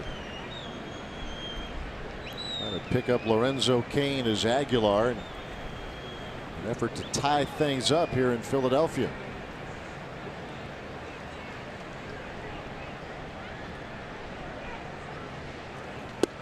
A swing and a miss. Back-to-back strikeouts for Jake Arrieta as the Brewers strand Cain at second. They are halfway through with the Phillies leading 3-2.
on the next homestand to add another layer to the I-94 rivalry and raise money for a good cause. The spouses of the Brewers and Cubs players will face off in the first ever Brewers-Cubs Wives Softball Challenge on Tuesday. The ticket packages include a ticket to both the softball game in the afternoon and the Brewers-Cubs game at Miller Park that evening. All of that will go to benefit RBI baseball programs, so you can learn more at brewers.com/theme nights. All right, Sophia, thank you very much. Pitcher versus pitcher here in the bottom of the fifth as Jake Arrieta leads things off.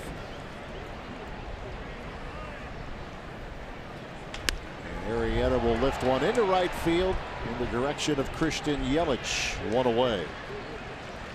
We'll see if Suter can get through this frame, but Taylor Williams is now warming up in the Milwaukee bullpen. They got the top of the order, and now we're getting into the third time through the batting order, and this is where Craig Counsell keeps a very close eye on Brent Suter.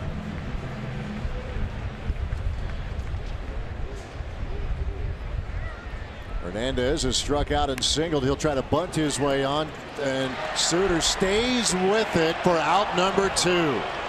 He can field his position very well. Had trouble with it, but kept calm. And the Phillies will want to take a look here. It was close. Yeah, bobbled it, and just kind of calmed down a little bit and made a good throw over to first base.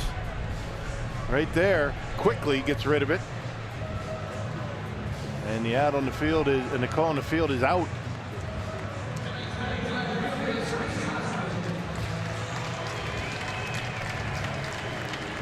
Hernandez last night reached via the bunt. He's 5 bunt singles this season. Suter hangs with, and 2 up, 2 down. Here's Rhys Hoskins, his one swing, the difference in the game. A 3-run homer in the third. Seems like it's 1 inning for Brent Suter just about every time out, right? Yeah, you're right. Has a stretch of about 3-4 hitters where he kind of loses his location, and then he finds it quickly. Yeah, that's the interesting thing. He doesn't let it snowball. Today, the third inning was the trouble.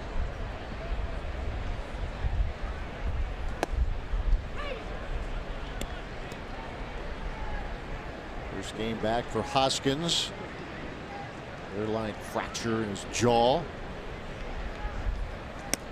So a little something extra down to the batting helmet. It's not something you see very often with those extra pieces on both sides.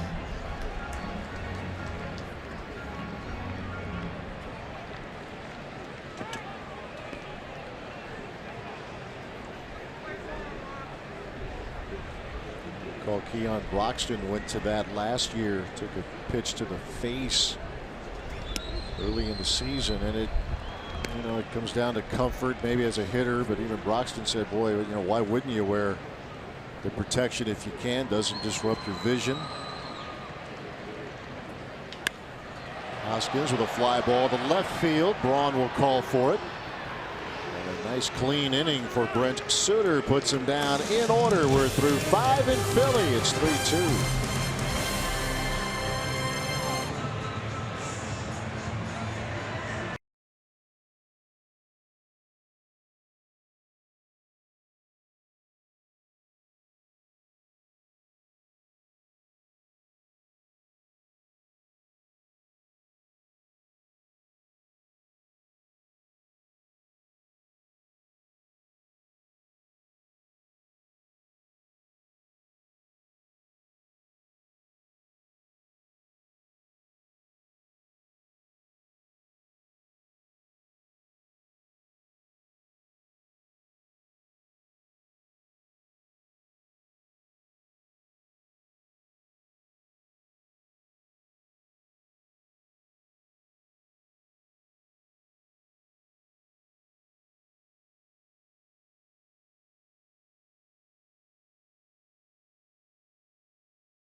brought to you by Miller Lite. Great taste and only 96 calories.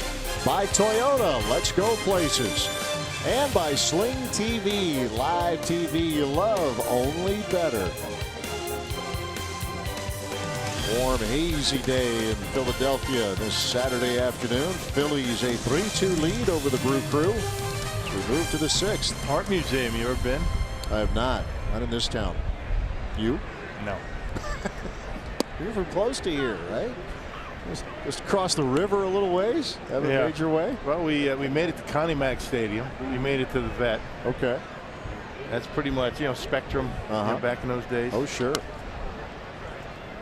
Art Museum really wasn't, we weren't locked into the art growing up. Not like you are now, right? Of course. Of course, yes. Obviously now.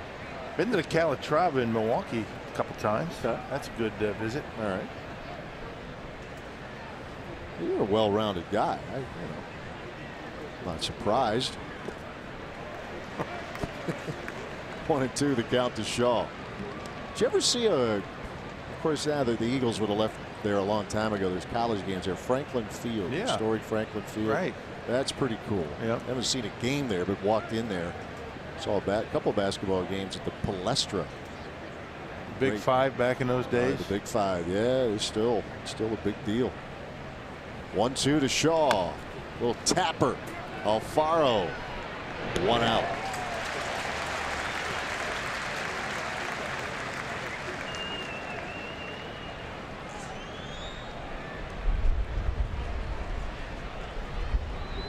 So these catchers are error prone, but you can see where they like the potential of what someone like Jorge Alfaro brings to the table. Yeah, it's interesting because, some of the errors that they've committed have been catcher's interference. Matter of fact, Alfaro had a couple of them in one game. To the same hitter. Yeah. Tommy La Stella. Yeah, Cubs, right? Yeah, on Thursday. Sometimes you reach out a little bit too soon. Hitter swings a little bit late. Bat hits the glove. Catcher's interference, that's an error.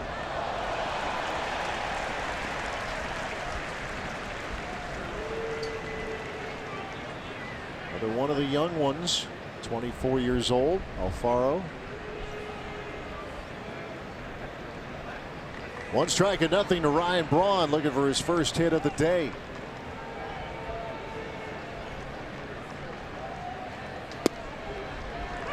He had a pours one right down the middle.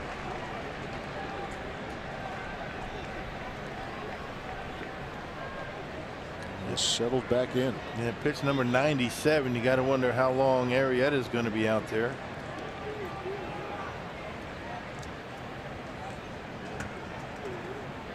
The 0-2.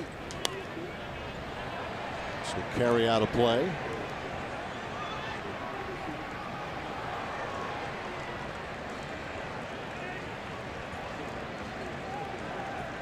Seven and a third is as deep as Arrieta has gone in any one outing this season. That was against the Mets a month ago. It was actually a losing, or a game where he had a no decision. The Phillies lost, but he went 7 and a third of 5 hits and no runs allowed. And Phillies do not put pitch counts in their game notes. Speaking of catcher's interference, Rock, Alfaro guilty of another one, and Braun is on. There you go, just what we were talking about. That's crazy. I mean, you go through a season, you guys go through a career with not having any of that. There you go. He pulls the glove back, but Fielding Colbert spotted it. He heard it. The double click, glove, then baseball. That'll be an E2.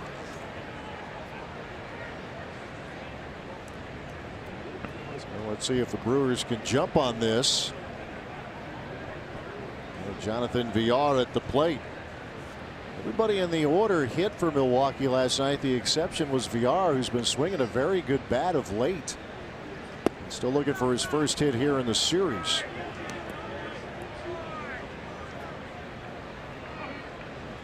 Error number 12 for the Phillies catchers. It's remarkable on June 9th. I mean, it is incredible.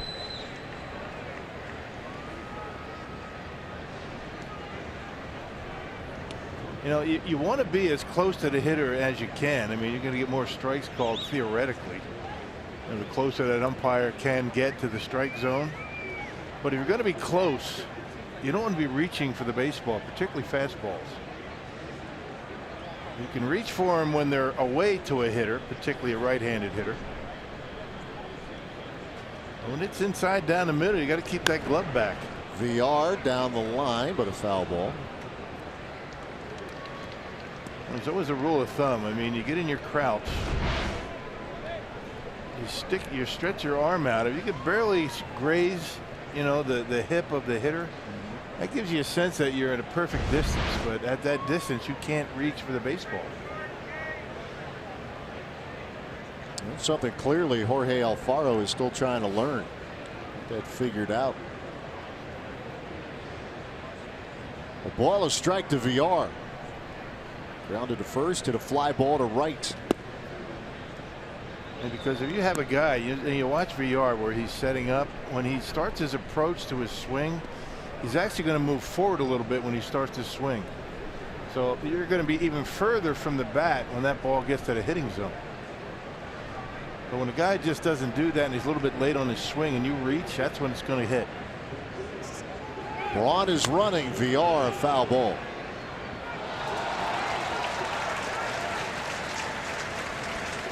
What a good catch. Got a few of them here so far in this series in the stands.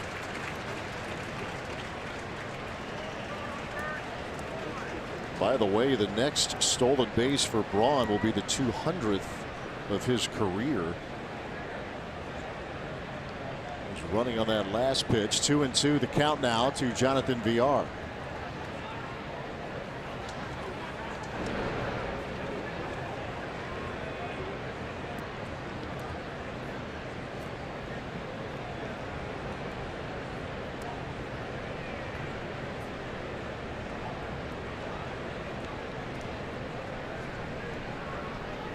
Both teams with 4 hits.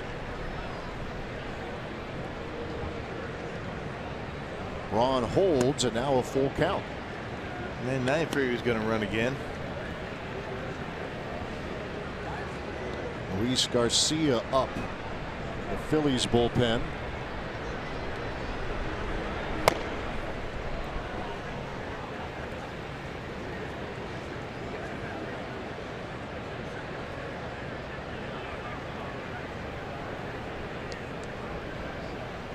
Payoff pitch. Braun holds, and VR checks his swing. A walk allowed by Arrieta, and the Brewers have something going on in the 6th. Yep, 3 walks issued by Arrieta. 3 walks, 4 hits. Here comes Gabe Kapler.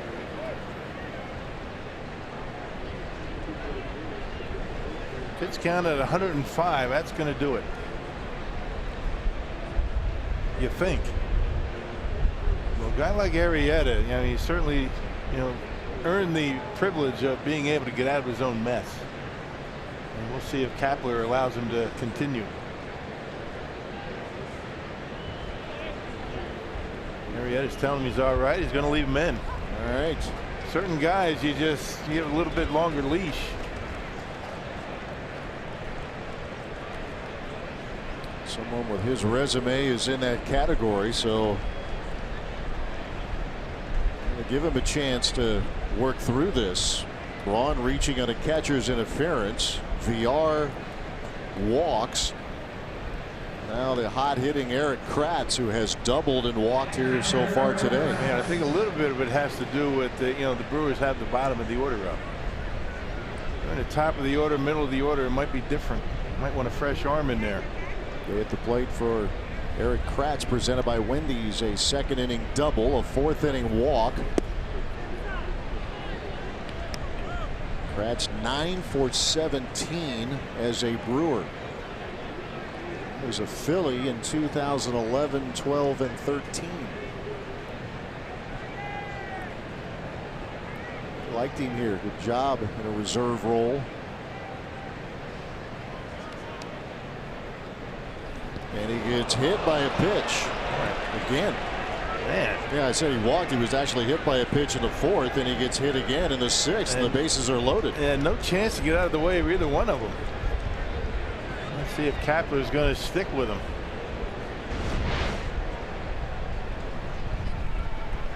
Yep, same spot. The answer to your question is no. Kapler's going to make the move as he pops out of the dugout. So the day ends for Jake Arrieta. The Brewers have him loaded up with 1 out in the 6th. And they get a nemesis out of there. Let's see what they can do now to the Phillies bullpen. 3-2 Philadelphia. Brewers with a big time threat.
Hashtag hats off for heroes. For each post, T-Mobile will donate $1 to support veterans. Big time threat for the Brew Crew. Jake Arrieta, after retiring Travis Shaw. Braun reached at a catcher's interference and then a walk to Villar, a hit batsman. Kratz got plunked for the 2nd time. And there's the line at the moment for Arrieta as he gives way to Luis Garcia. Yeah, good numbers for Garcia. 347 earned run average. He's only allowed the 1 home run in 29 appearances. Good opponent batting average under 200. And last appeared for the Phillies a couple of days ago against the Cubs. And when he's right, he gets a lot of ground balls. Career rate 59%. Bases loaded for Orlando Arcia. He takes a look at a slider for strike 1.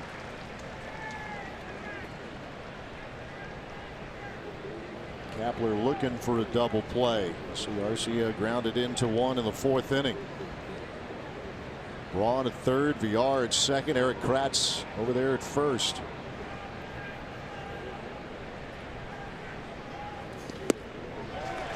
'99. That's rushing it up there a little bit. First pitch slider, then he throws 99 on the inside corner. 0-2 to the Brewers shortstop.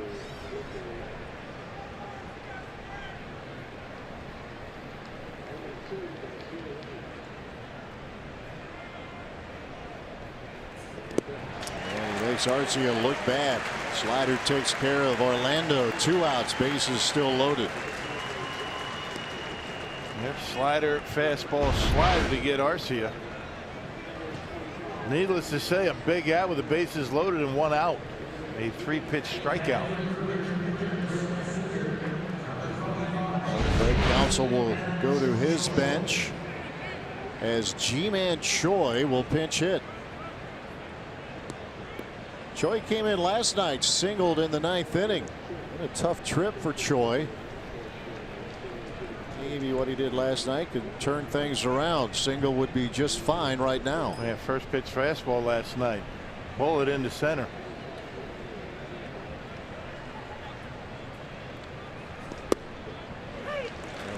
Again, gets a very generous outside corner. Brewers have action in their bullpen again. Boone Logan and Josh Hader, pair of left-handers, are up. Well, if the Brewers take the lead, it's going to be Hader. If not, Logan. Maybe take the lead or tie.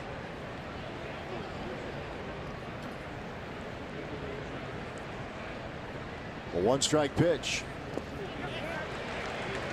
Look at 0-2. Garcia now on the brink of cleaning up the mess. And good block there by Alfaro.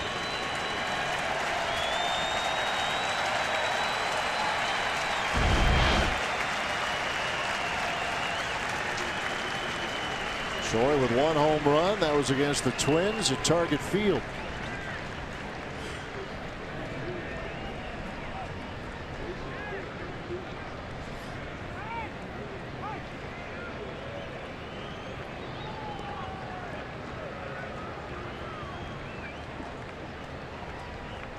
Brewers have the bases loaded without the benefit of a hit. Catcher's interference, a walk, and a hit batsman. 2 strikes or nothing to Ji-Man Choi.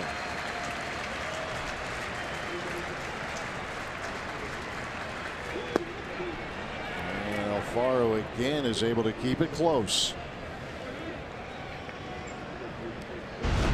Yep, anytime you call that split-fingered fastball, be ready to block it. Yeah, back-to-back splitters, and Choi able to lay off that last one.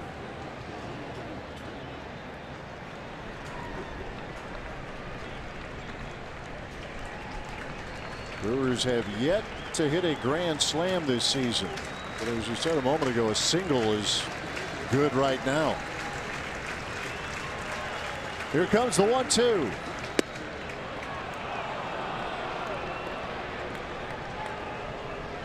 Garcia started last year in AAA, came up for good in the middle of May, and had a heck of a year. 66 appearances, had a scoreless streak of 21 1/3. It's the longest such stretch by a Phillies reliever since Larry Anderson's club record, 32 2/3. He had quite a run. 2-2 pitch. Oh, a walk would work too. Bases loaded and a full count to Ji-Man Choi.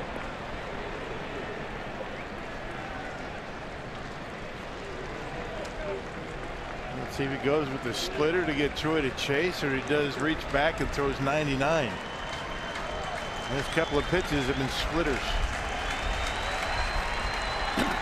Everybody's on the move. Full count. The 2 men out. Bases loaded.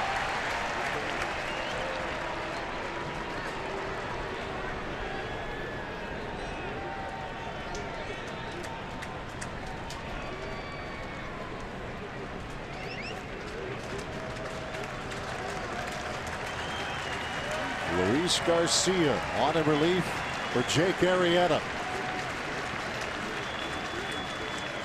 And the 3-2 pitch. In the air, left field, it's hit well, and it is gone! A grand slam! Ji-Man Choi, and the Brewers take the lead.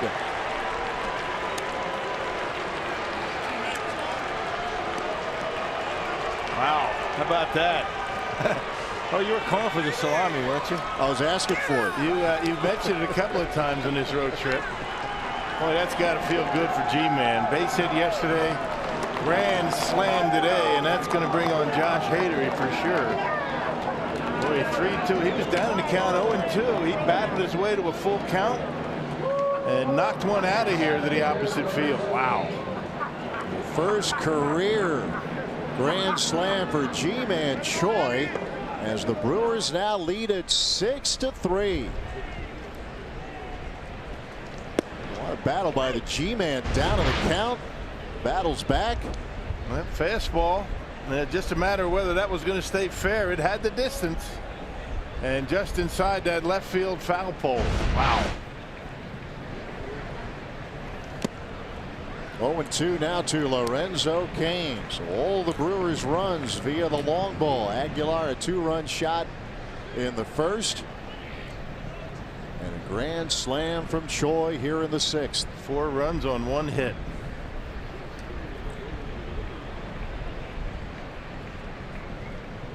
0-2 pitch to Kane. That will end the inning. 99 on the fastball, but the Brew Crew bringing out the big boy bats again as Ji-Man Choi goes oppo against Luis Garcia. It's 6-3 Milwaukee.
We take all the credit, none of the blame, right? Yeah, It's well, like it's we'll say we called it. Sure.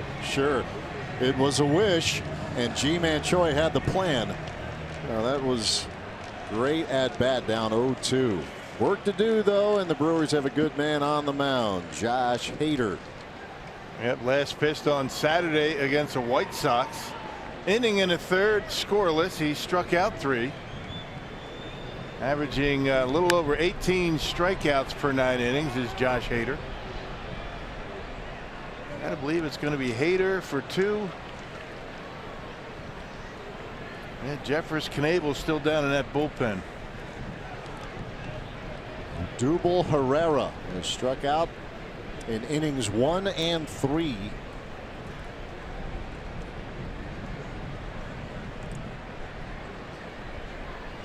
There's the 1-strike pitch.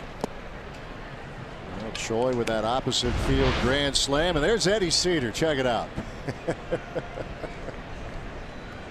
A big old hug. 2 guys with a great sense of humor, great personalities. Yep. Yeah,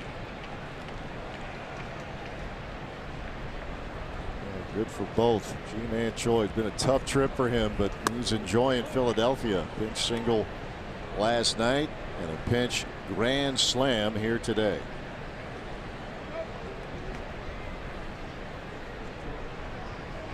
Brewers continue to make things work with the roster shuttling that's going on. 1-2 pitch to Herrera, and he has just struck out for the 3rd time today. 1 away. Yeah, back-to-back games with 3 punch outs. He's just not seeing it at all right now, and the Brewers happy about that because, you know, in his short career he has really done damage against Milwaukee. Josh Hader with yet another strikeout on the slider off the plate. Yeah, you're right, hitting about nearly 400 against the Brewers, Herrera, but he is now 0 for 8 in this series so far. Here's Carlos Santana.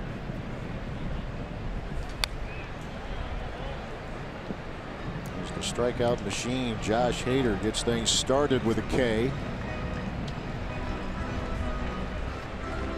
It's a much more difficult guy to strike out.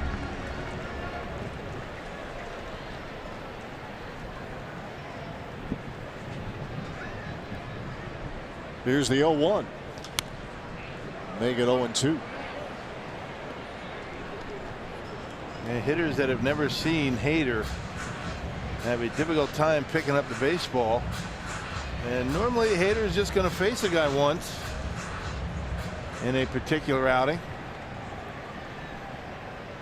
Don't get an opportunity to really see the ball out of his hand except for one at bat. 2 strikes and nothing to Santana. Here it comes.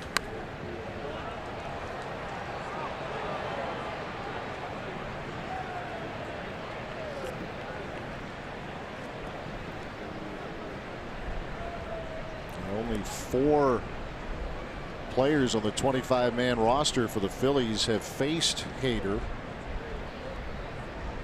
Santana not one of them. 0-2 the count. He's battling him well. He's on that fastball. Let's see if they decide to maybe throw that slider in the dirt.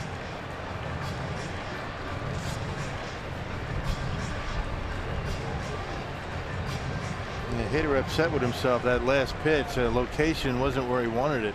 Ended up down. Wanted that up, get him to chase.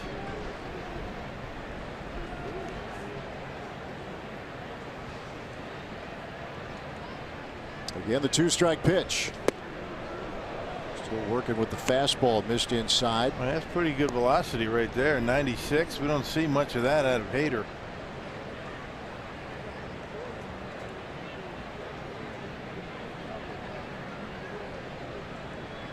We're going to see that pitch in the dirt right here.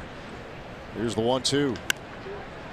Got up there a little bit, fouled off. And Josh does play follow the leader. He relies heavily on his catcher to call the game. He just tries to execute.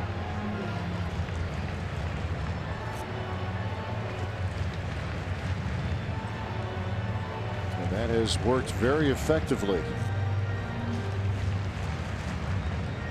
Appearance number 21 for Hader. Loading up for the 1-2 pitch.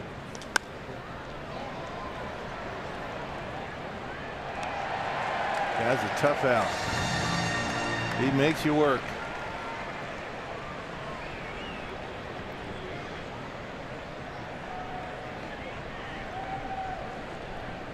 Hader with a strikeout of Herrera to begin this inning.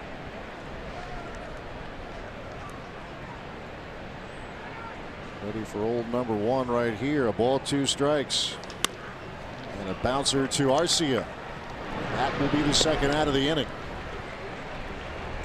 Hey, take over the reins of the Brewers franchise and begin your run toward the playoffs with the all-new franchise mode in RBI Baseball 18, rated E for everyone. RBI Baseball puts you in control of all the action.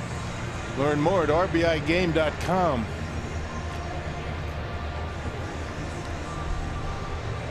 Two outs, bases empty for the Phillies in the 6th inning.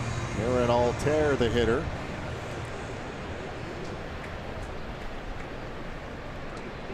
Trying to get him straightened out. Last year in 107 games, he hit .272. That included 19 homers.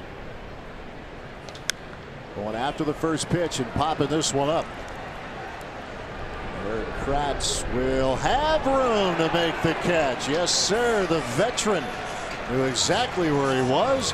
And Josh Hader has himself a 1-2-3 6th inning. Brewers lead the Phillies 6-3.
last inning, and Circus World is America's museum dedicated to the history of the circus just outside of the Wisconsin Dells. You can spend time admiring the collection of restored circus wagons, elaborate costumes, and the historic posters. And in the summer months, you can take in a live performance in the Hippodrome with clowns, acrobats, and elephants. Nothing like a day at the circus, especially when you're in the Wisconsin Dells, guys. That's exactly right. Craig and Augie enjoying the weekend in the Dells. Summer weekend. Adam Morgan now on the mound for the Philadelphia Phillies. Man, Morgan's been giving up some runs. 3 earned runs in his last inning in the third after allowing only 3 runs in his first 15 innings. Still pretty good numbers. The only left-hander down in the bullpen for the Phillies. 26th appearance, a .324 earned run average. He will face Christian Yelich here in the top half of the 7th inning. The Brewers have the lead courtesy of the Ji-Man Choi grand slam. So the Brewers can check that box. There are still 3 other teams who have yet to go deep with the bases loaded: the D-backs, the Giants, and the Angels. It was Morgan who gave up a grand slam to Jason Hayward a few nights ago at Wrigley Field. Choi today did the honors against Luis Garcia going opposite field. That's a good day at the office for Choi. 1 for 1. 4 RBIs, take a seat. Yelich to center field, a base hit, his second knock of the afternoon. They stayed right in there, lefty versus lefty. Line drive into center field, his second hit. And the 6th for the Brewers. Hey, watch that front shoulder, doesn't budge. And slider down the middle and just lines it right back into center field. Good swing.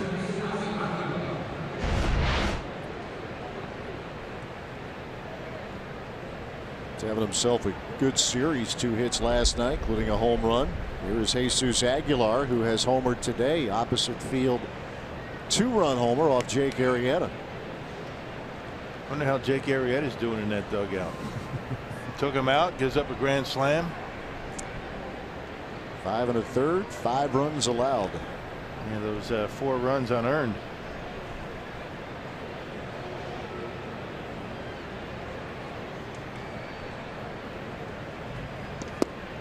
Aguilar is swing and a miss.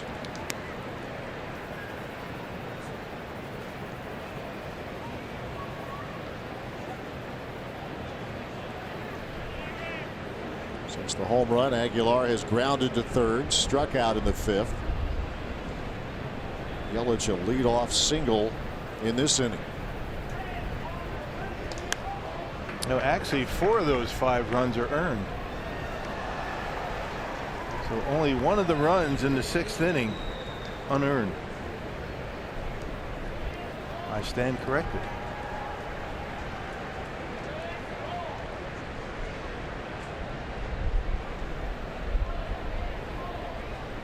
Two strikes and nothing to Jesus Aguilar. That's it in the air, left center field, and that's down, and that's going to the wall. Yelich racing around third. He's going to score. RBI double for Aguilar, and it's 7-3 Milwaukee. Well, how about Aguilar? 0-2 count.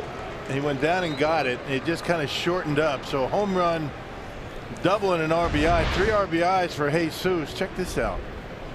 He's trying to put the ball in play, just jumps off his bat. And one of the greatest things about watching the Brewers on a daily basis is watching Christian Yelich run around the bases. It's a treat. I mean, it's amazing. Just watch him. I mean, he sees it in the gap. He cuts the bag so sharp. No wasted distance at all. Look at the way he cuts those bags and scores easily. Just effortless around the bases.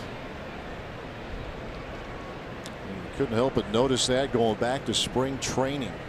Here's Travis Shaw trying to push one up the third base line. I was talking to Yelich about the way he runs the bases. I said, who really taught you how to run the bases? And I was stunned at his answer. He told me when he was in Miami, A.J. Ellis taught him how to run the bases, how to lean in and cut those bags. Now Ellis is a catcher. How about that? And doesn't run all that well. I guess you don't have to run fast to be a good base runner.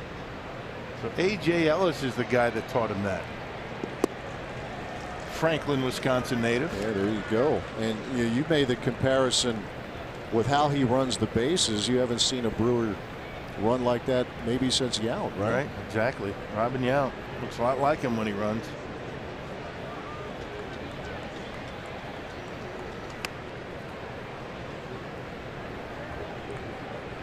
Shaw today a fly to left, a walk, and a little tapper out in front of the plate that Alfaro handled. Continues to lead this team with the home runs and RBIs, 14 and 39 for Shaw. Single from Yelich, RBI double from Jesus Aguilar, giving the Brewers a 4-run lead. And that gets through Alfaro, but Aguilar a little slow to notice, but still easily able to get to third.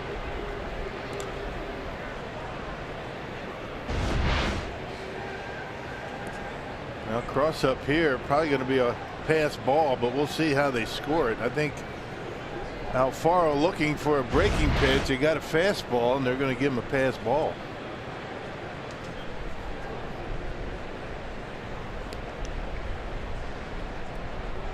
So Aguilar at third, still nobody out, as Adam Morgan scuffling out of the bullpen in the 7th inning.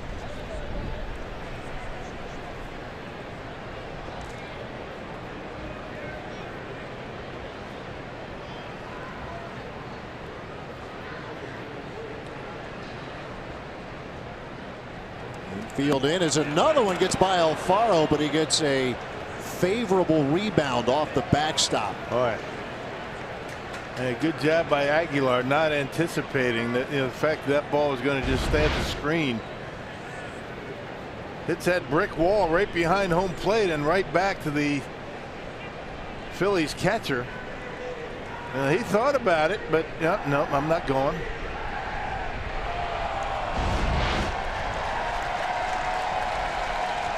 Full count to Shaw with Aguilar. Runner at third. Shaw looking for RBI number 40.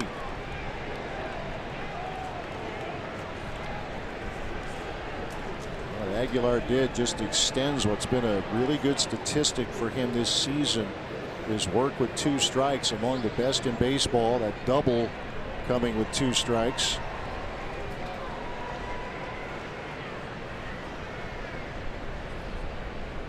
Again, the payoff to Shaw, out to the mound. Morgan will look Aguilar back, and a high throw, and Santana able to gather himself and finish the play. 1 out. Yeah, had Travis been running hard, he would have been safe.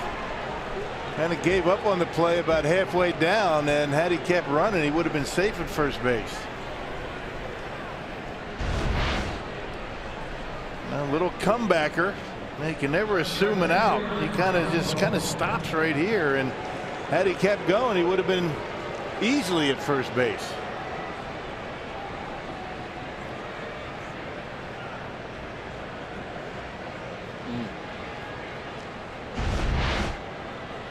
Well, 1 away with Aguilar still the runner at third for Ryan Braun. Infield stays in. Braun got things started in the 6th when he reached on catcher's interference. That was followed by a walk to Villar. Kratz was hit by a pitch, and after Luis Garcia got Arcia to strike out, he gave up the grand slam to Ji-Man Choi. 4 runs on 1 hit.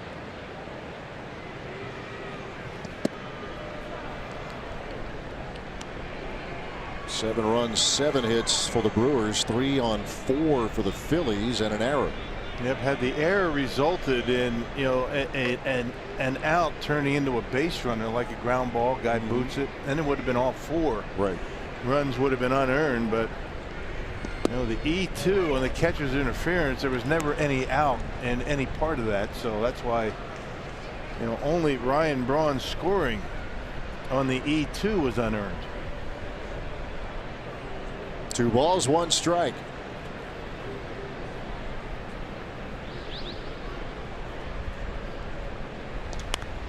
Braun pops this up. into foul territory and no play.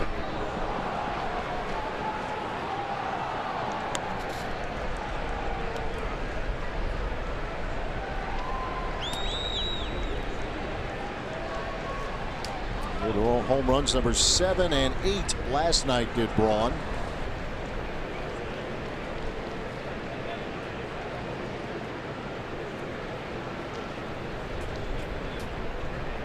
"13 homers, 39 RBIs in his career here at Citizens Bank Park."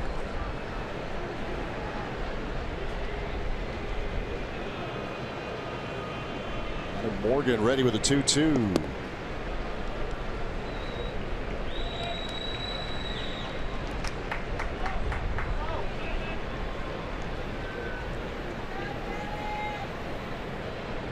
Run scoring double from Aguilar, by the way, the first run that had nothing to do with a big fly.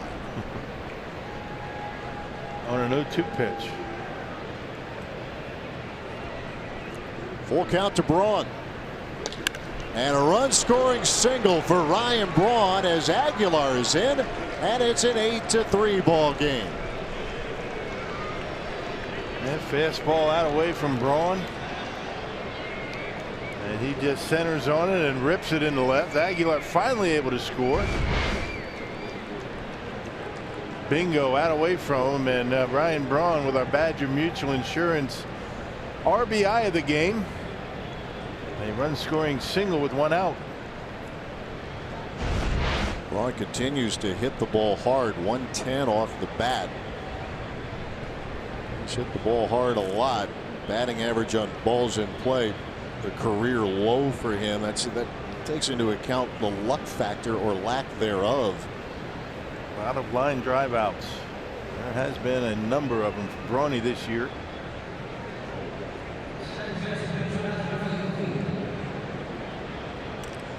Brewers now with a 5-run lead. And once again, you wonder if the Brewers are going to send Josh Hader out again. Had this situation in Chicago where the Brewers were able to add on. Didn't need Hader. Yeah, maybe Taylor Williams getting loose. Maybe bring Williams in with a 5-run lead. You might be able to use Hader tomorrow or maybe even on Monday against the Cubs.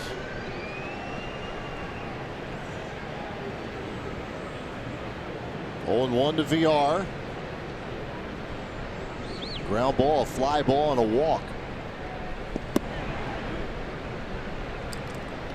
Tough last few days for Phillies reliever Adam Morgan.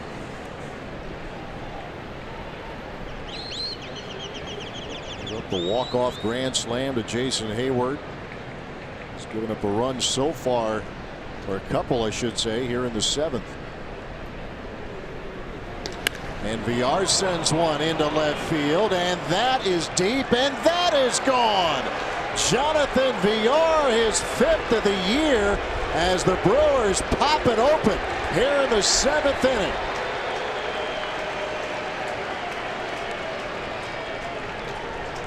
He's starting to get some much better swings right-handed.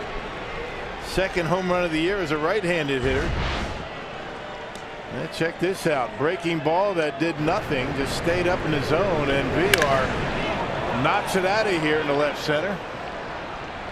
A 4-run inning. Back-to-back 4-run innings for the Brewers.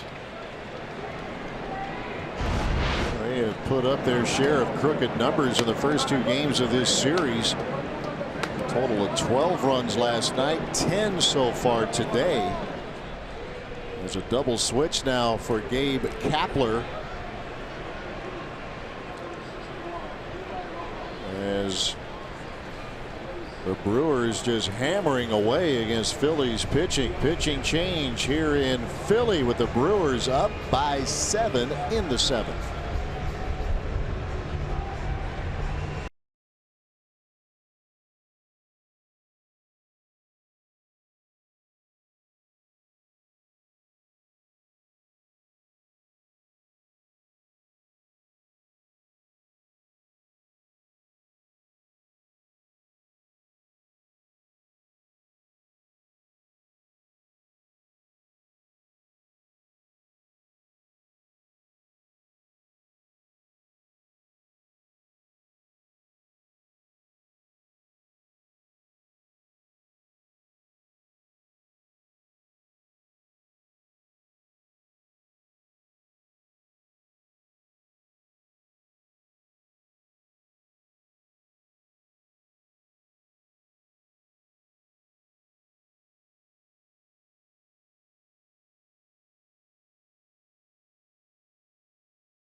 World at the 118th U.S. Open. Live coverage begins June 14th from Shinnecock Hills on Fox FS1 and streaming live on Fox Sports Go.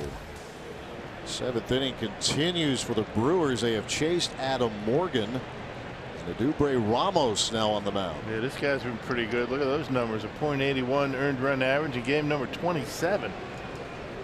26 punch outs in 22 in the third innings for Ramos.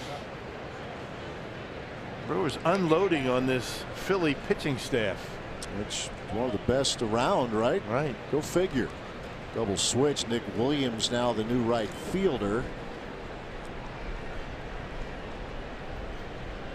Eric Kratz has doubled, and he has been hit twice by Jake Arrieta pitches.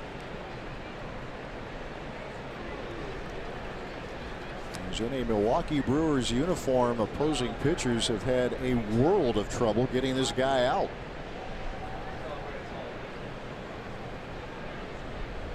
Here's the 2-1.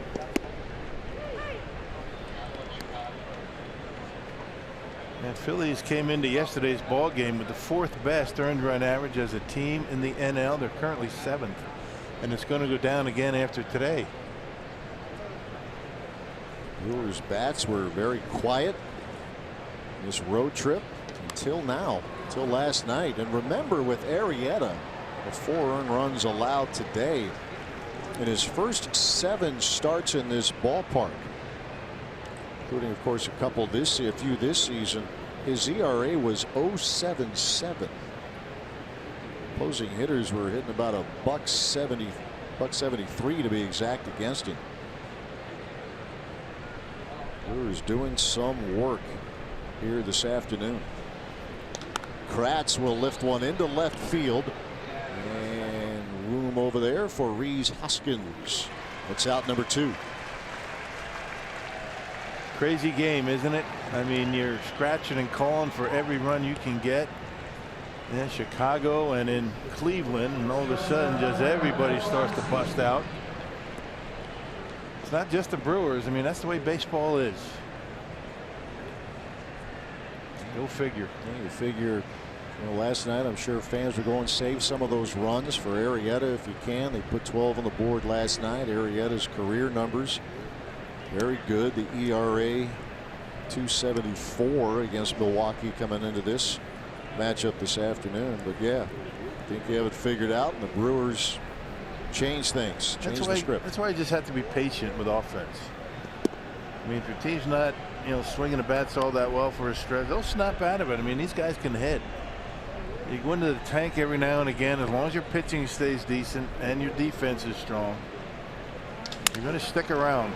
Here's Arcia with a base hit over Cesar Hernandez. It was the first hit of the afternoon for Orlando Arcia. He had a couple last night. Man, that's exactly what you want to see out of Arcia. Pitch away, goes right with it, and drives it, into right center. That's his game. Opposite field. We saw that last year.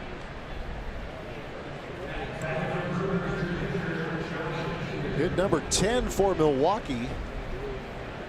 And now Hernan Perez will get an at-bat. And in there last night in the 9th inning.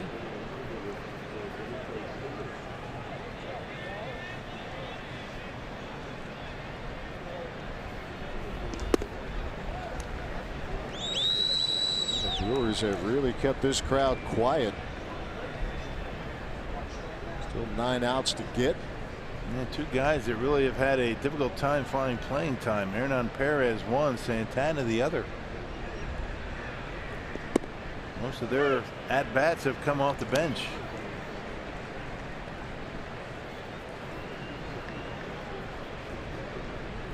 Especially in the case of Perez. But yeah, both of them really. That bounces up there and gets through Alfaro, and advancing will be Arcia on the wild pitch.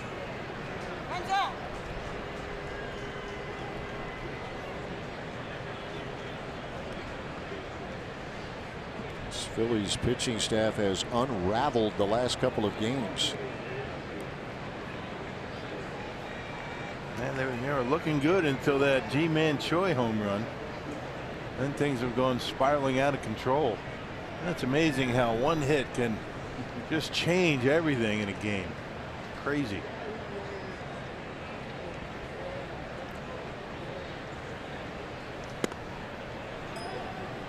One hit, but a biggie. First grand slam of the season. The last grand slam for a Brewers hitter was Neil Walker last September against the Miami Marlins.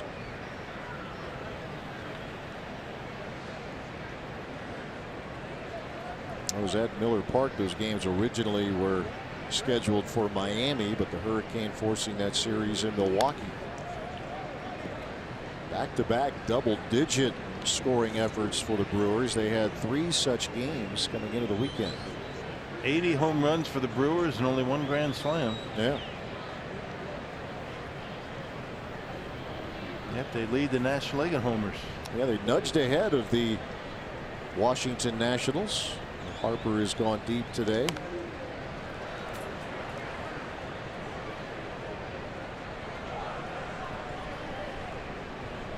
Two balls, 2 strikes to Hernan Perez.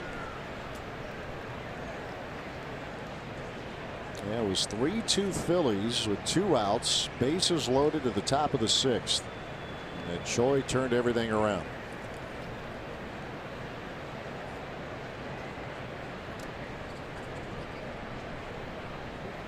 With Arcia at second, 2-2 pitch coming up to Perez.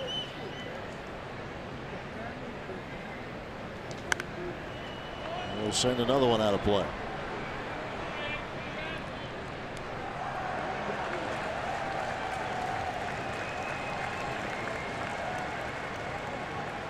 He had an at-bat last night in the 9th inning and finished the game as the right fielder.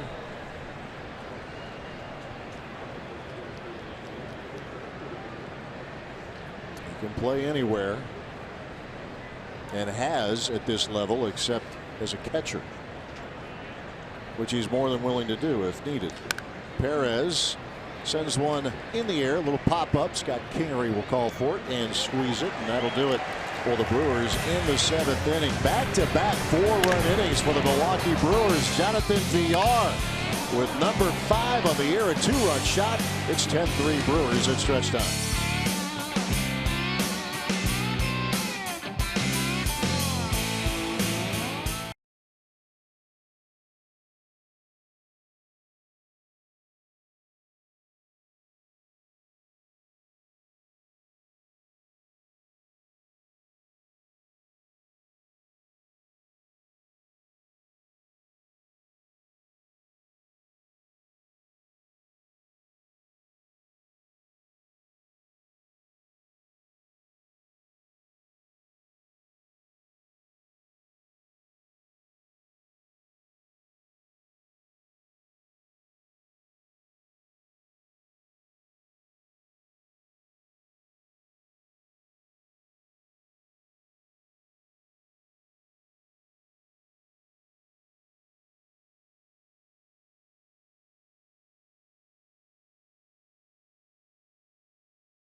Run lead, and Wisconsinites can embrace their 2 favorite teams during Pack at the Park next Saturday, June 16th. Special ticket packages include a seat to the Cruise contest with these Phillies, plus a Brewers Packers branded t-shirt. Learn more at brewers.com. Pack at the Park, like that. Yep, day before Father's Day, so maybe, you know, bring Dad out to the ballpark, Father's Day. Perfect idea. Yeah, get him a t-shirt, then bring him back and get him one of those bullpen cards. Oh, you got to get one of those. Taylor Williams a supporting role in that video. He is now on the mound here for Milwaukee in the 7th inning. You see his numbers. Taylor doing a good job for the Brewers in his role. 231 the earned run average. And Williams last pitched on Wednesday against the Indians. Inning in the 3rd scoreless. He did finish up that game in Chicago. The Brewers 5-0 victory last Saturday. Yeah, he did a nice job. A couple of runners were on. Brewers were getting a little activity going in the bullpen in case the White Sox had a rally, but Williams was able to finish. He too can be a strikeout machine, better than 12 per 9. This is one of those spots where I would imagine Craig Counsell will look for a couple of innings out of him.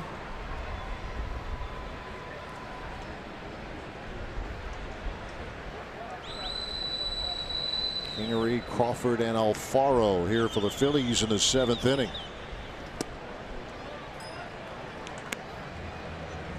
Hernan Perez remains in the game. New 3rd baseman.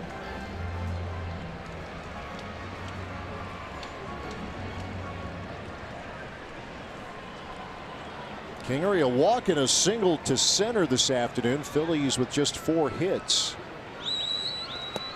Good slider from Taylor Williams.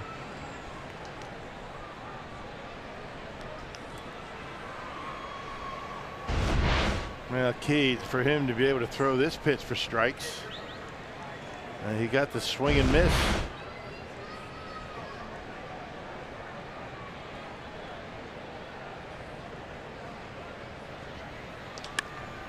And Kingery will send one to Christian Yelich, 1 away.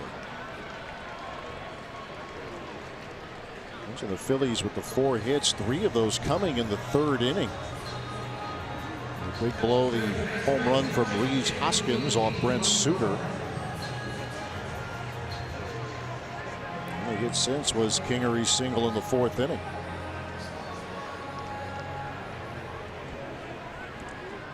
Last 9 have been retired now by Brewers pitching.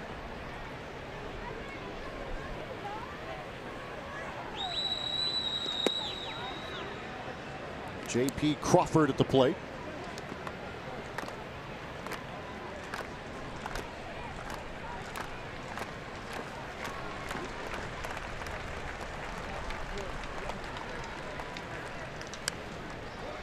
And a count of a ball and a strike.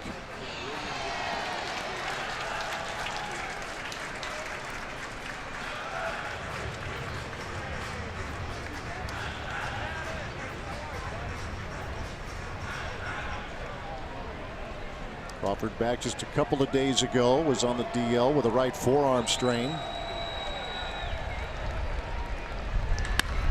And that's hit well, but right at Yelich. 2 up and 2 down in the 7th.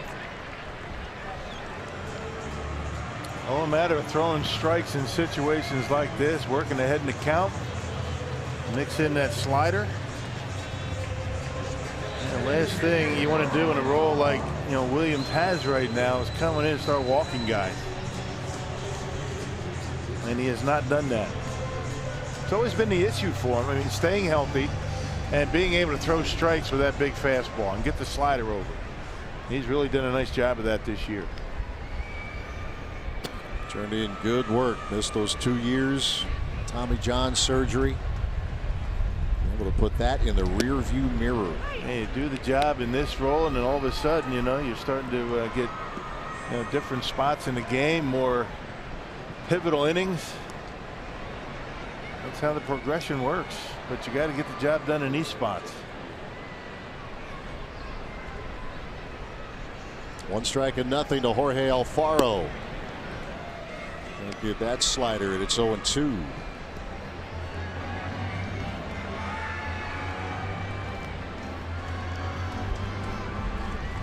Brewers pitching trying to turn in its 3rd straight 1-2-3 inning.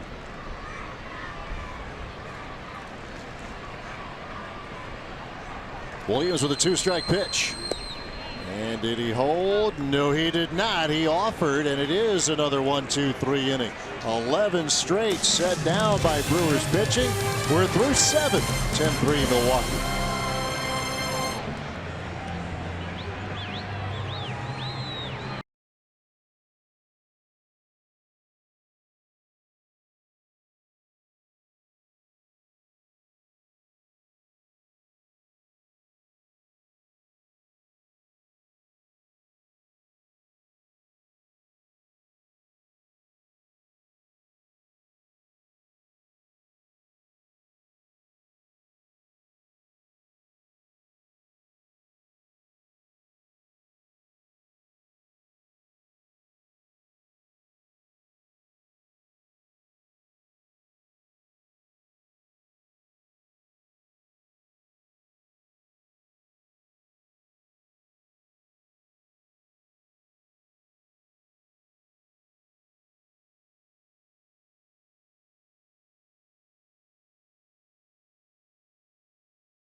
Hey, when you combine the most provocative man in sports with the most interesting man in sports, you get an opinion that cuts through the hype.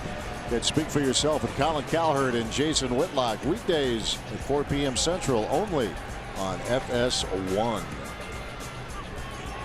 Top of the order for the Brewers, Lorenzo Cain. Ramos remains on the mound for the Phillies.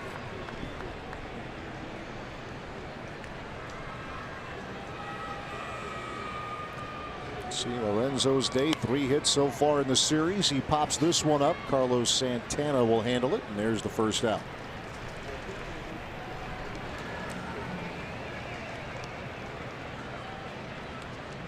Brewers have scored the last 8 runs in this game. 4 in the 6th and 4 more in the 7th. The big blow, the home run, the grand slam. In fact, the grand slam from Ji-Man Choi in the 6th, the first slam of the year for the Brewers.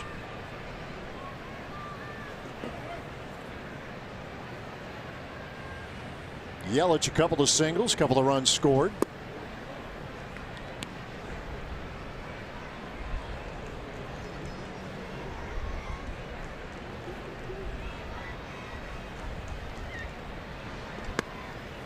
Two balls, 1 strike.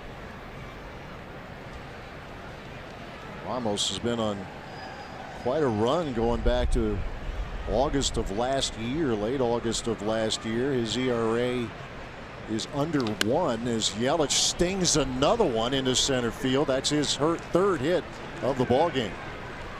Almost a carbon copy of his last base hit that started the 7th inning. And pulls the hands in on the fastball. Barrels it up. That's a pretty swing right there for Yelich. Line drive into center. 11 hits now for the Crew. He had 13 last night, putting 12 runs on the board. Here's Aguilar. He has a couple of hits, a homer and a double. He has driven in 3.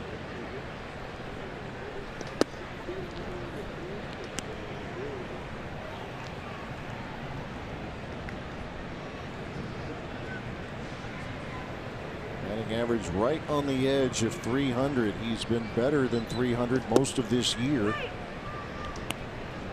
He gets some big hits, doesn't he? Sure does. Did that last year and more the same this year. First big league homer was a big one in St. Louis last year. Big bombs against the Yankees, against the Rockies in Colorado. It's just to name a few. Yeah. It's going to be interesting to see what the Brewers do when Eric Thames returns. That's another big bat that the Brewers are going to have at their disposal. With 2 strikes, not too many better than Jesus Aguilar. Almost as though he has him right where he wants him. Pointed that out a little while ago, a week or so, or maybe more. That's been a good jump with him. The next step a year ago to this. 2-2 pitch. You can tell he makes a concerted effort to shorten up. He's trying to put the bat on the baseball, realizes that he doesn't have to overswing to hit the ball out of the ballpark. Sure, he's going to get his strikeouts, but he does make an effort just to shorten up a little bit to put it in play.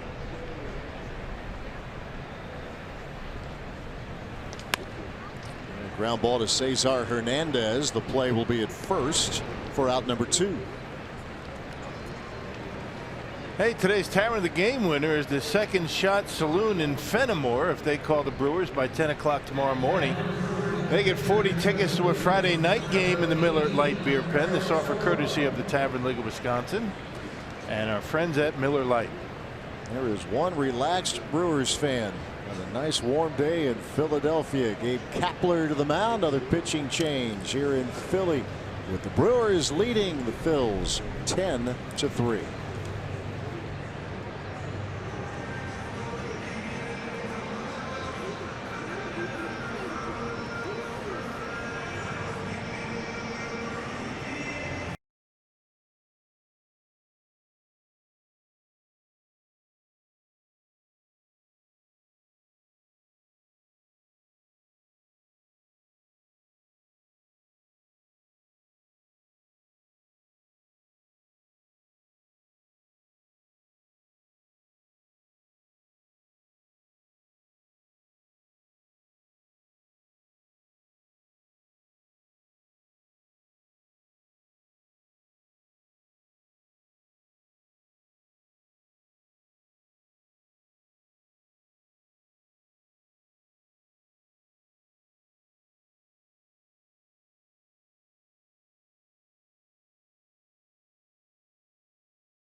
Hendricks, the runner at second. Gabe Kapler going to his bullpen once again, and Tommy Hunter now on the mound. Yep, 19th appearance for Hunter, a 420 earned run average, and Gabe Kapler not trying to extend any one of his relievers here today, so he brings on Hunter.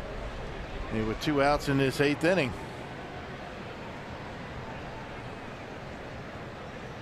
Hunter will face Eric Sogard.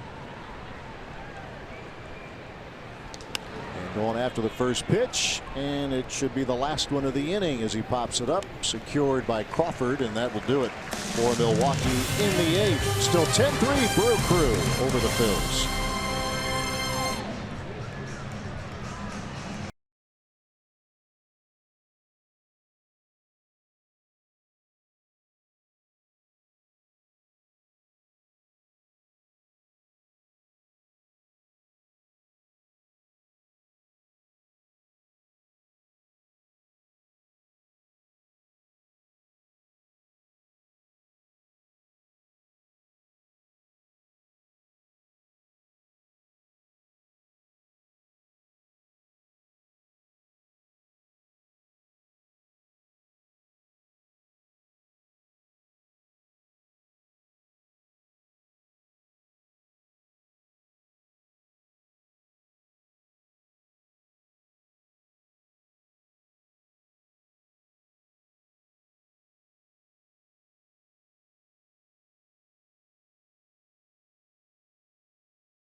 All right, Craig, Augie, thank you very much. Dan Jennings now will get a turn here in the 8th inning as he comes out of the bullpen. Yeah, his numbers have been very good. 341 earned run average, 30 appearances now for Jennings. Last pitched on Tuesday against the Indians, an inning and a third scoreless. That included a couple of strikeouts. A 3-1 record, the best bullpen as far as earned run average goes in the NL. And he will face Nick Williams. Williams was in the lineup last night. He had to leave Wednesday's game in Chicago at a sore left wrist, but the downtime was minimal.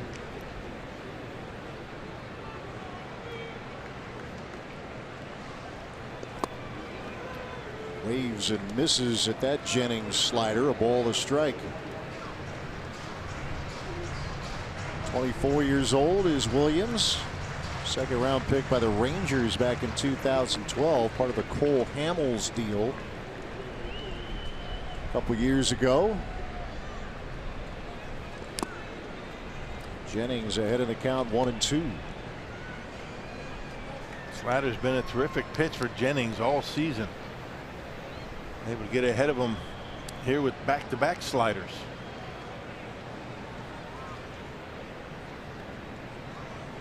Brewers pitchers have set down the last 11 Phillies hitters and make it the last 12 Phillies hitters. Out number 1 in the 8th. By the way, do you think Craig and Augie looked a little bit too comfortable in that that scene there? I mean, they call that work, do they? With quotes, air quotes, work out there by the pool. No doubt. Hanging out, fans just Googling all over them. Oh, yeah. I know. They got it made, don't they? They do. Well, it's hard work being those two guys. They probably famous. Probably need some people to, kind of work security for you.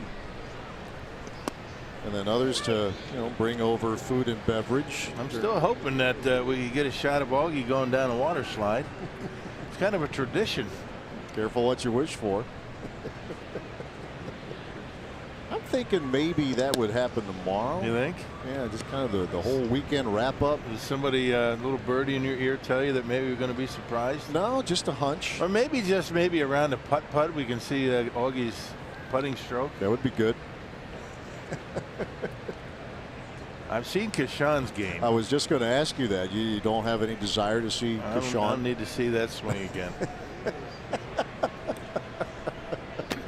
Coming for a guy that's got a horrible swing himself. Well, yeah, I'm laughing with, not at.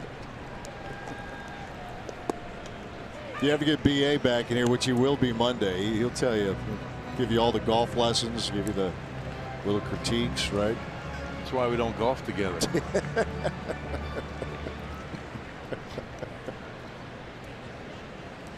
Probably on the 15th fairway right now.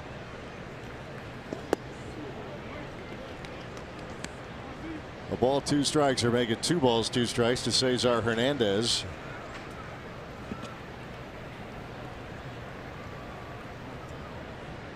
There's one of the 4 hits for the Phillies. 3rd inning single to center.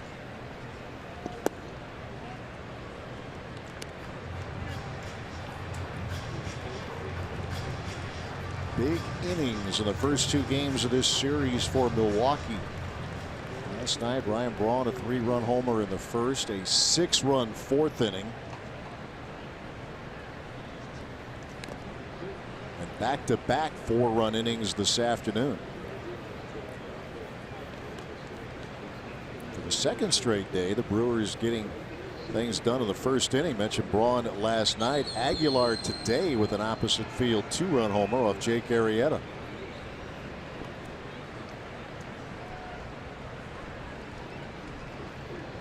Full count to Hernandez.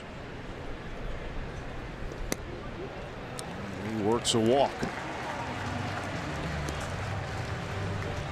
That first walk of the day, second walk of the day issued to the Phillies. Suter walked a batter in his 2nd inning. So the stretch of consecutive batters retired is gone. Stops at 12. Here's Rhys Hoskins. 3-run homer in the 3rd. The 5th-round pick was Hoskins in 2014 out of Cal State Sacramento.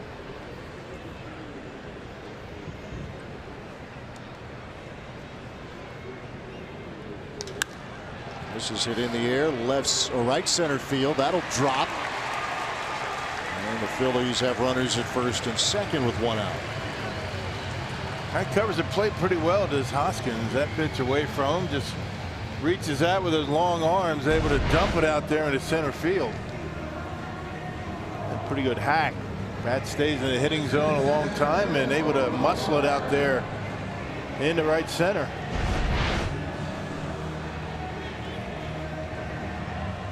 Fifth hit for Philadelphia today.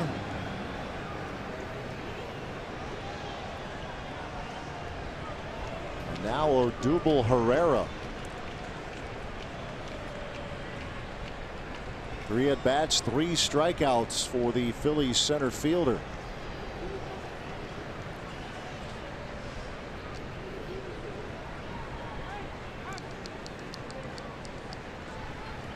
Jennings, after retiring Nick Williams, he struck him out. A walk to Cesar Hernandez. Rhys Hoskins dumps a single.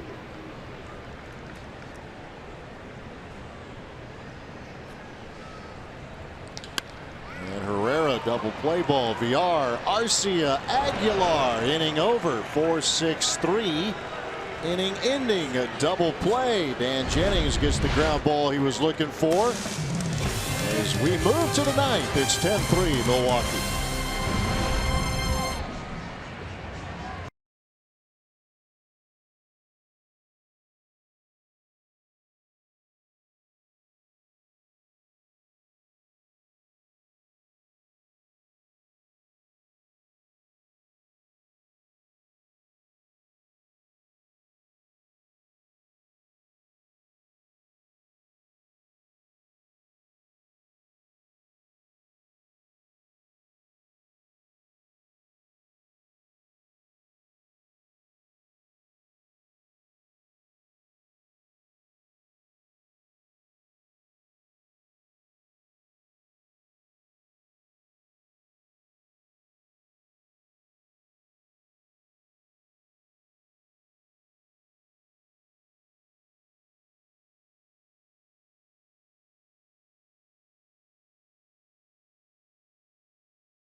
Inning, back-to-back 4-run innings, including this 6th inning opposite field grand slam.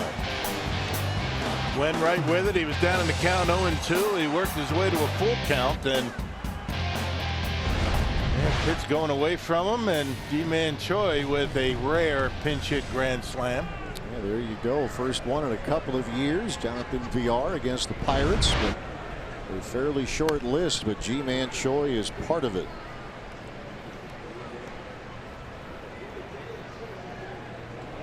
Ryan Braun leading things off with the Brewers in the ninth. 5 RBIs last night. Adds one more here this afternoon. Tommy Hunter stays in there for Philadelphia. It's like Boone Logan getting loose for the Brewers out in the bullpen. Well, maybe we'd see Corey Knebel. He hasn't pitched since Tuesday.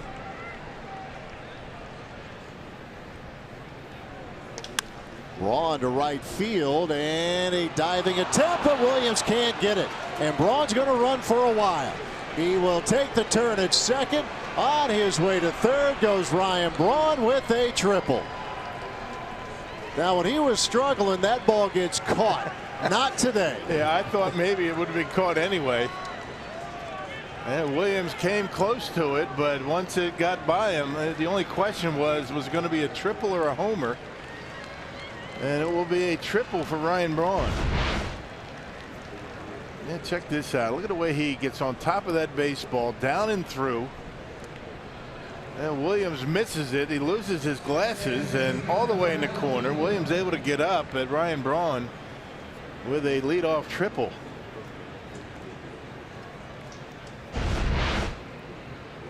And that's the 12th hit of the game for Milwaukee. Jonathan VR, who from the right side of the plate homered in the 7th inning, a 2-run shot. 5 homers on the year, 2 from the right side.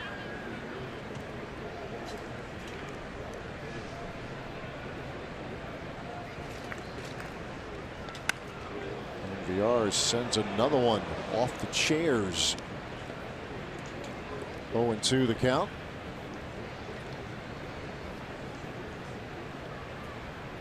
Big day / nights in the sports complex here. Mentioned earlier the Kenny Chesney show coming up tonight. Rock will give a full report tomorrow. We'll probably be able to hear it all the way from Center City. Probably right about that. It's a good show, though.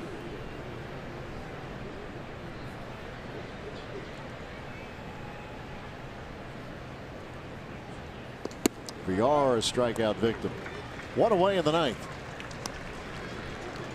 Let's check out Miller Lite's What's on Tap. Brewers in the series and the road trip.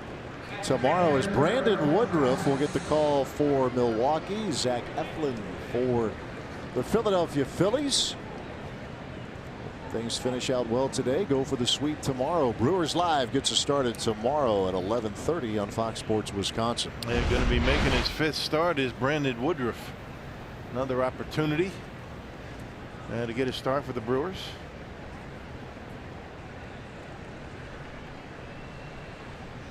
One out with Braun, the runner at third for Eric Kratz. Hit by a pitch twice, and he's also doubled. There's a good rip, good fastball from Hunter. Actually, it's going to be the 4th start for Woodruff, and the Brewers are 3-0 in his starts. So finish this one off and maybe get out of Philly with 3 wins.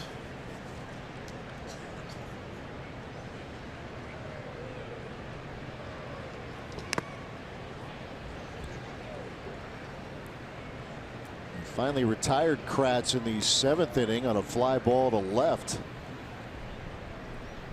Continues to get on base. A couple of solo homers as a Brewer.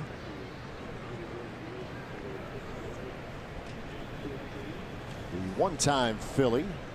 Also time with the Pirates, the Blue Jays, the Royals, Astros, the Yankees as well.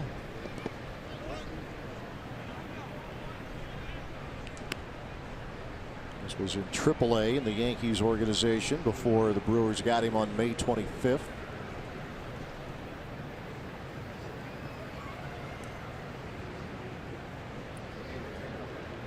Down on the count, a ball, 2 strikes.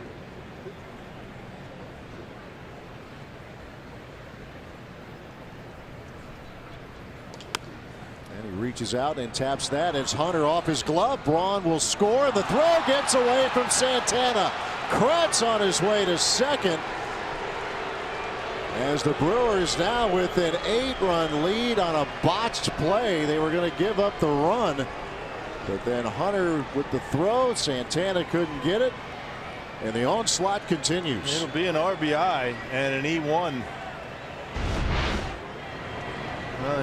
Hunter was thinking about a throw to home plate. And just threw a missile off the mark over to Santana. He really had no chance to get it. Look how quickly this ball gets to him. Kind of flat-footed, but Kratz able to get to second base. Getting a sense of what the Phillies have been dealing with all season. Really poor defense. Yeah, they're at the bottom of the barrel in the National League in terms of fielding percentage. There's a lot of other metrics you could look at, but you've seen the error-prone ways of this team and other plays that are misplayed that aren't errors specifically, but there's still inning-turning, game-turning misplays out there. Well, a lot goes into good defense, and a lot goes into poor defense. Just at the same token, not hitting the cutoff man, throwing to the wrong base, making not making plays that should be outs. We saw that last night. Brewers were doing a lot of that early in the year, not so much now. The Brewers had 21 errors in the first 19 games, 16 errors since. 2-1 to Arcia. Single to right field in the 7th inning, but Counsell has seen his team tighten things up. They're very good looking numbers in the category of defensive runs saved. And making good decisions. Sometimes the most important decision in the field is when not to make a throw or when not to try and make a play that's not there.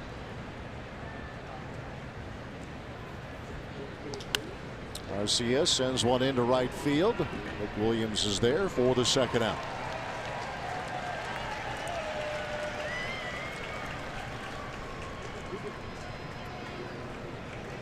Now another at bat for Hernan Perez.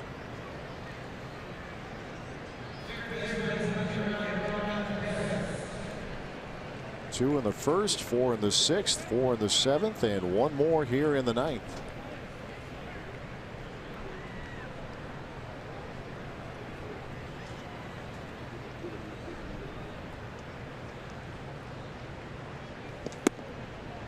Perez looks at a fastball high.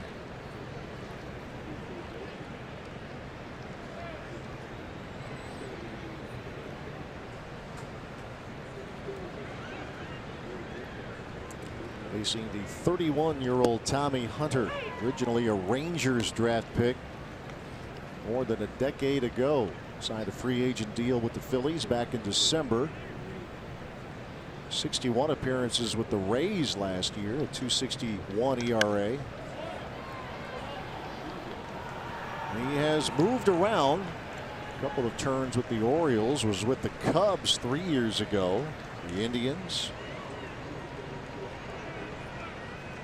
Actually pitched in the World Series for the Rangers.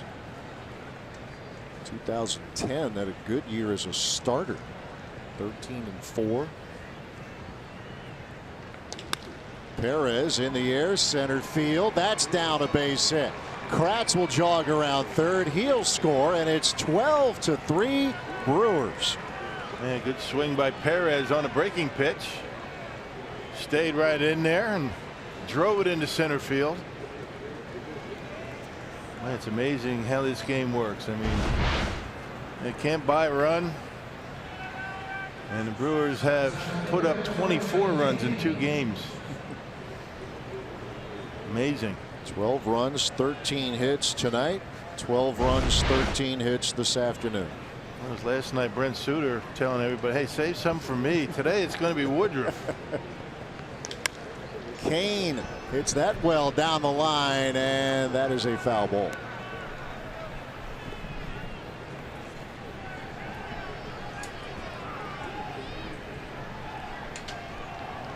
And doing all this against a team that has done very well at home this year.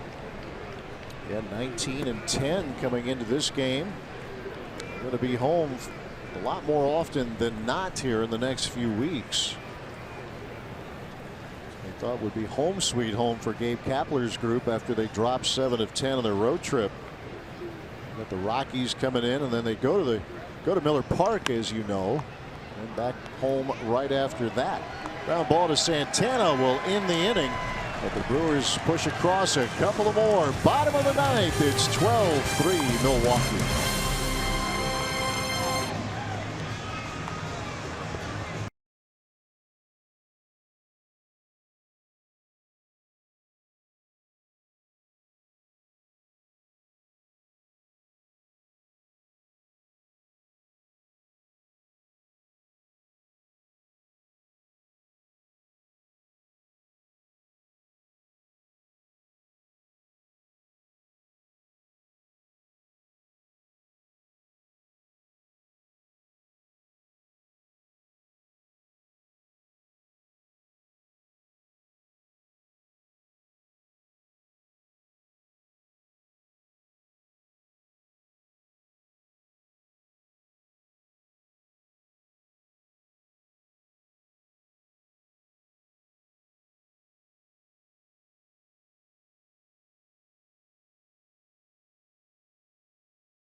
Whole lot of hits for the Milwaukee Brewers. 24 runs on 26 hits in the first 2 games of the series.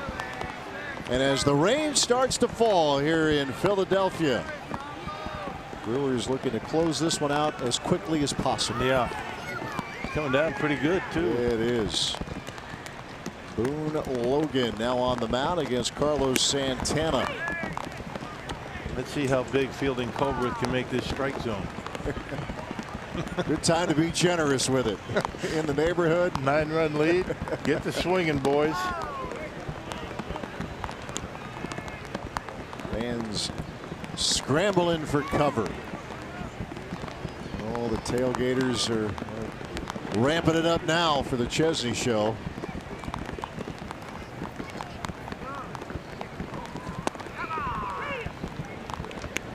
Ball 2 strikes to Santana. They don't care. Brewers fans, they're all right with this. Take it in. Enjoy every out when you've got the lead. Logan with a 1-2.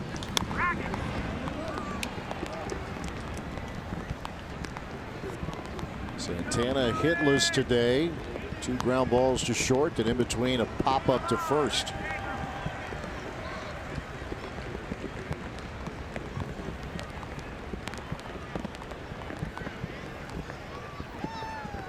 Logan with a 1-2.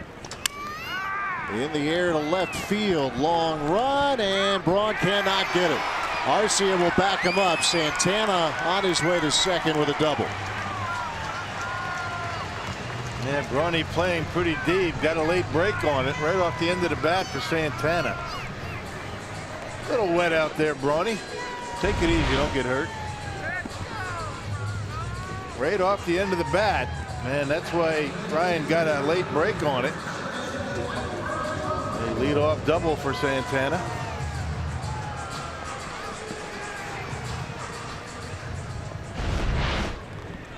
Now Maikel Franco will pinch hit. It's his first appearance of the series.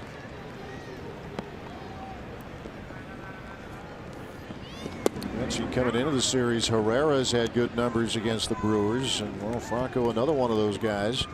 He's homered 5 times against Milwaukee. And not that many at bats. He has been scuffling.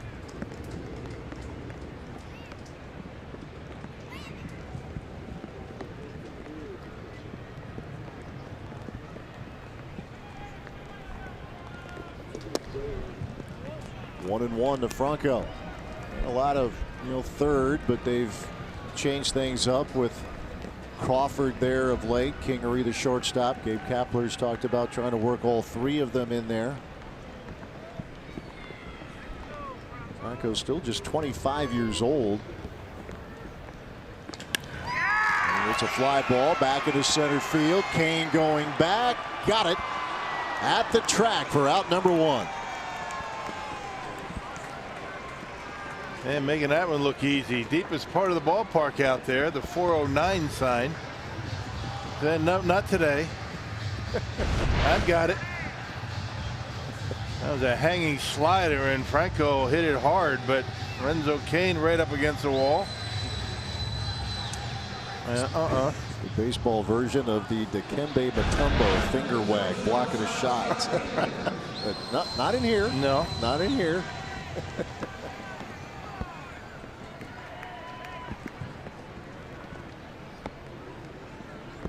One out. With Santana at second. Scott Kingery at the plate.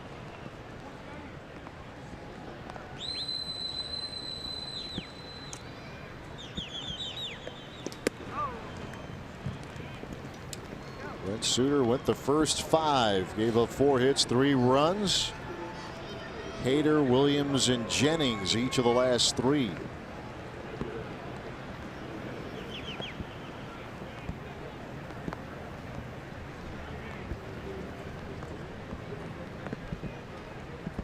Here's the 1-0.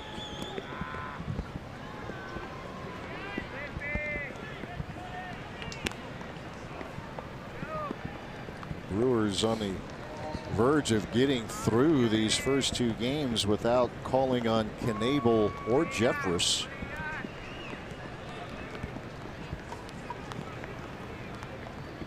Yeah, Jeffress hasn't pitched since Wednesday.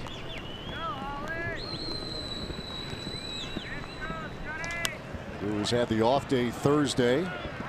Not that you wouldn't need these guys or use them if you need them in this series, but the less you use them now, the better chance you have to get to use them against the Cubs back at home. The first 2 games looking pretty good as long as Logan can get through this 9th. 2 balls, 1 strike to Kingery.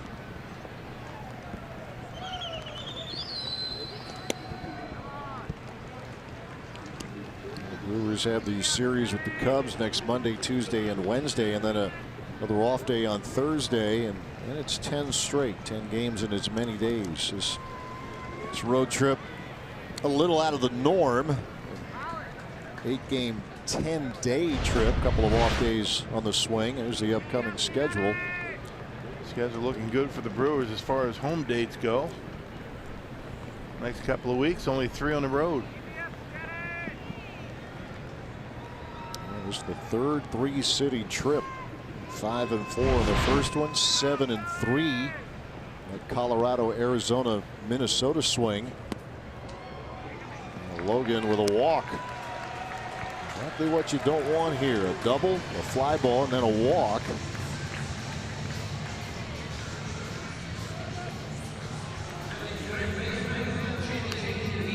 Two men on with 1 out as Logan now gets ready to face J.P. Crawford.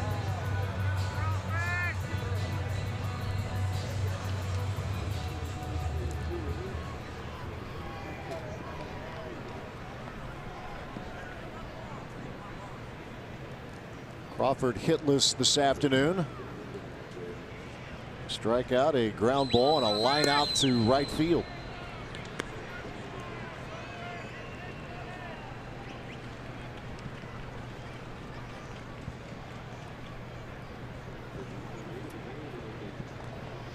Actually a sac bunt in the 4th inning.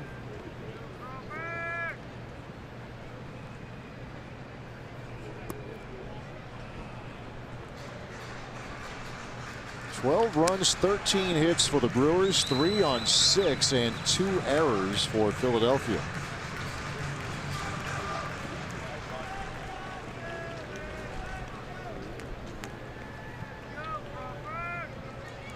A ball, a strike.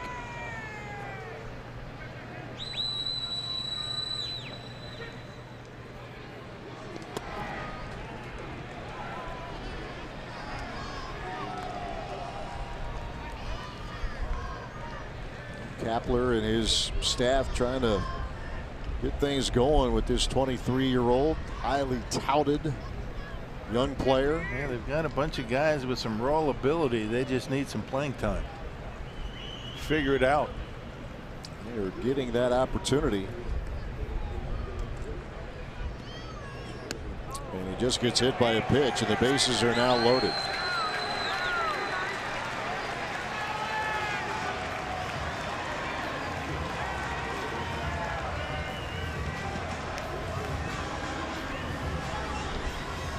Almost as if he's not getting a good grip on the baseball. He keeps going to his fingers.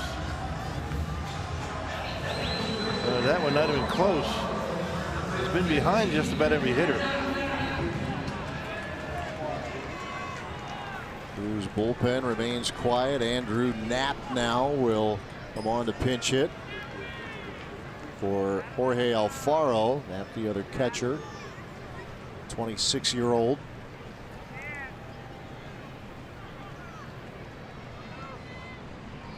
See if Boone can serve up a double play ball here in this one.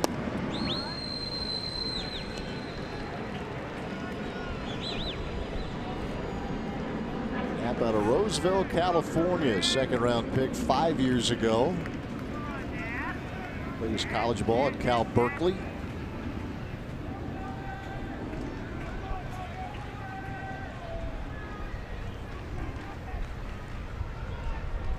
Logan with a 1-0.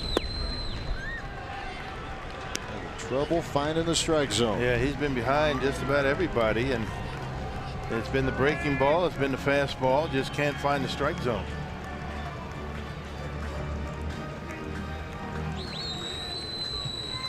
Santana led off the inning with a double. Franco flied out a warning track fly ball to center, a walk to Kingery. Crawford hit by a pitch.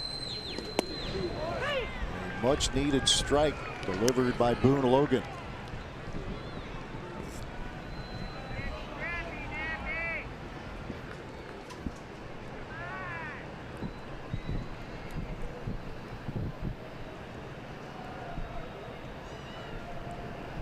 laboring a bit here in the 9th inning. The rain has backed off. That's the good news. Very good news. Good pitch. Yeah, slider down and in. Oh, another one of those. Get a ground ball.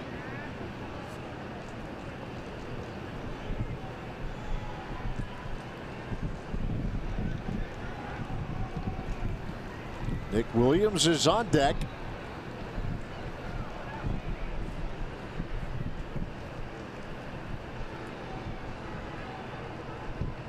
We'll see if Logan can put him away here. The 2-2.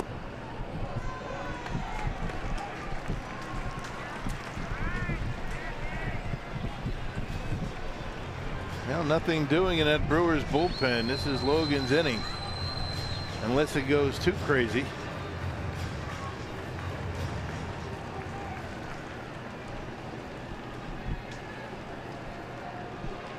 There are your runners. A full count to Knapp. Here it comes. And he pops this one up. Shallow center field. It'll be Kane calling for it, and that's out number 2.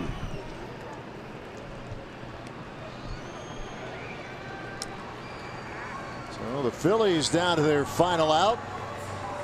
Always smiling, always talking out there, Lorenzo Kane. It's a shame he didn't like to play this game. No.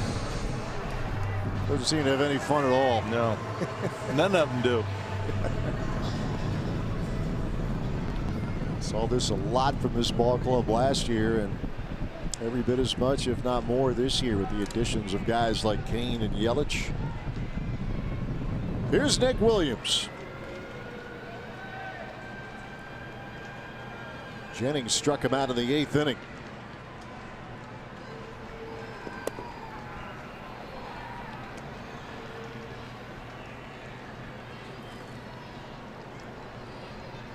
Brewers on the brink of win number 39. It would be their 21st on the road. About to go to 21-14.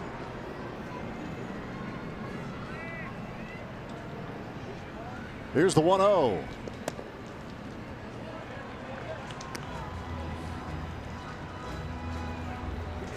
.25 pitch inning here so far for Boone Logan.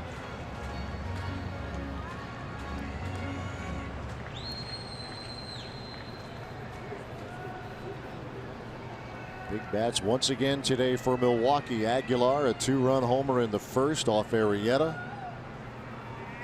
The biggest of the hits today, Ji-Man Choi, a grand slam that gave the Brewers the lead in the 6th.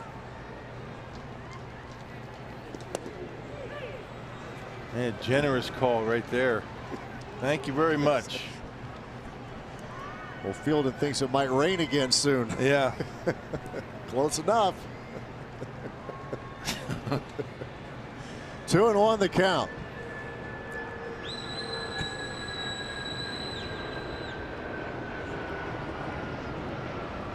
Logan the 2-1.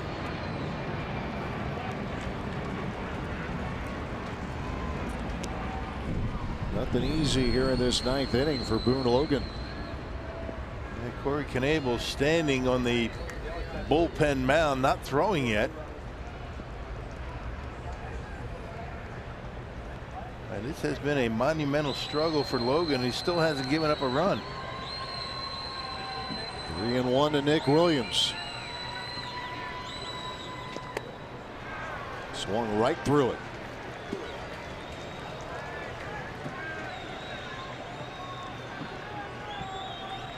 A lot's going to have to go on for this to be a save situation.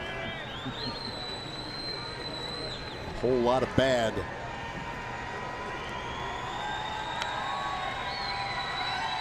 Full count, bases loaded. Here's the payoff.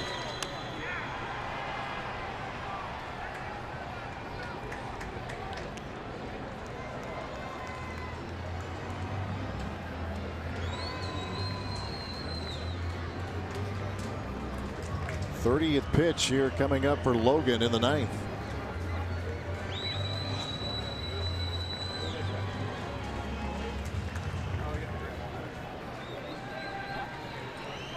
See if he can make this the last pitch.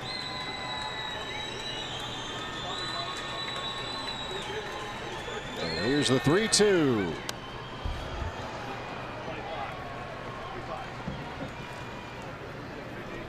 Williams, like Odubel Herrera last night, fouling off pitches, making that final out as tough as possible.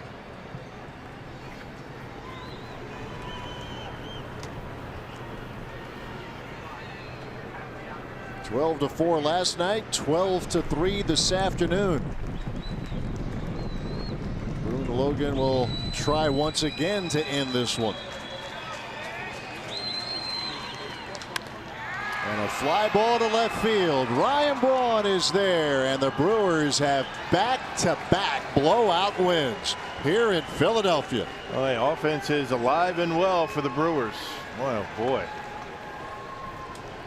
They've been having some big innings in Philadelphia. And the big blow, Ji-Man Choi, a pinch hit salami. That erased a one-run deficit, and the Brewers from there were building on the lead throughout the day. First grand slam of the year for Milwaukee. It belongs to Ji-Man Choi as he helps the Brewers to a 12-3 win. Let's send it to our Fox Sports Wisconsin studio. Dario Melendez ready to go with Brewers Live.